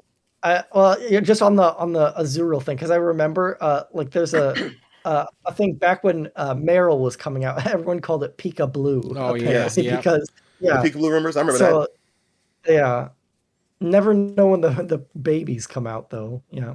Yeah, I remember Pika Blue rumors like, yo, Pika Blue, yo. It was all over. There's like clips of it on the internet. Internet was primitive back in my day. We had to load it up, dial it up. I'm like, whoa, look, this is Pika Blue. Whoa. This is also Super Saiyan 5 Goku. Whoa! So, yeah, the internet was wild back then. Okay, I have one more for you. This one's pretty simple, but it might trip you up. We'll see. Mienfoo. Gen 5. Okay, you got it.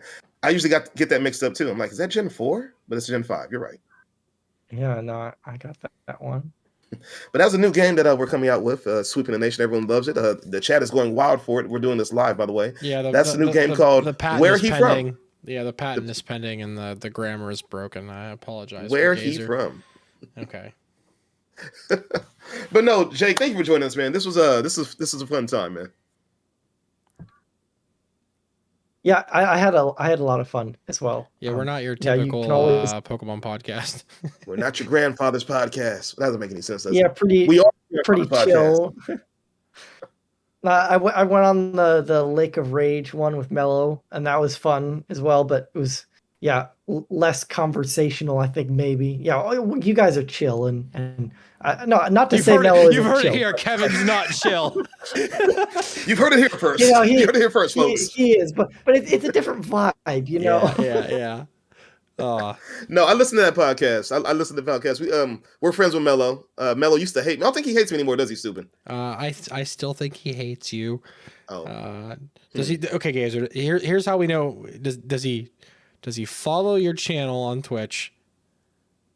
And does he follow you on Twitter?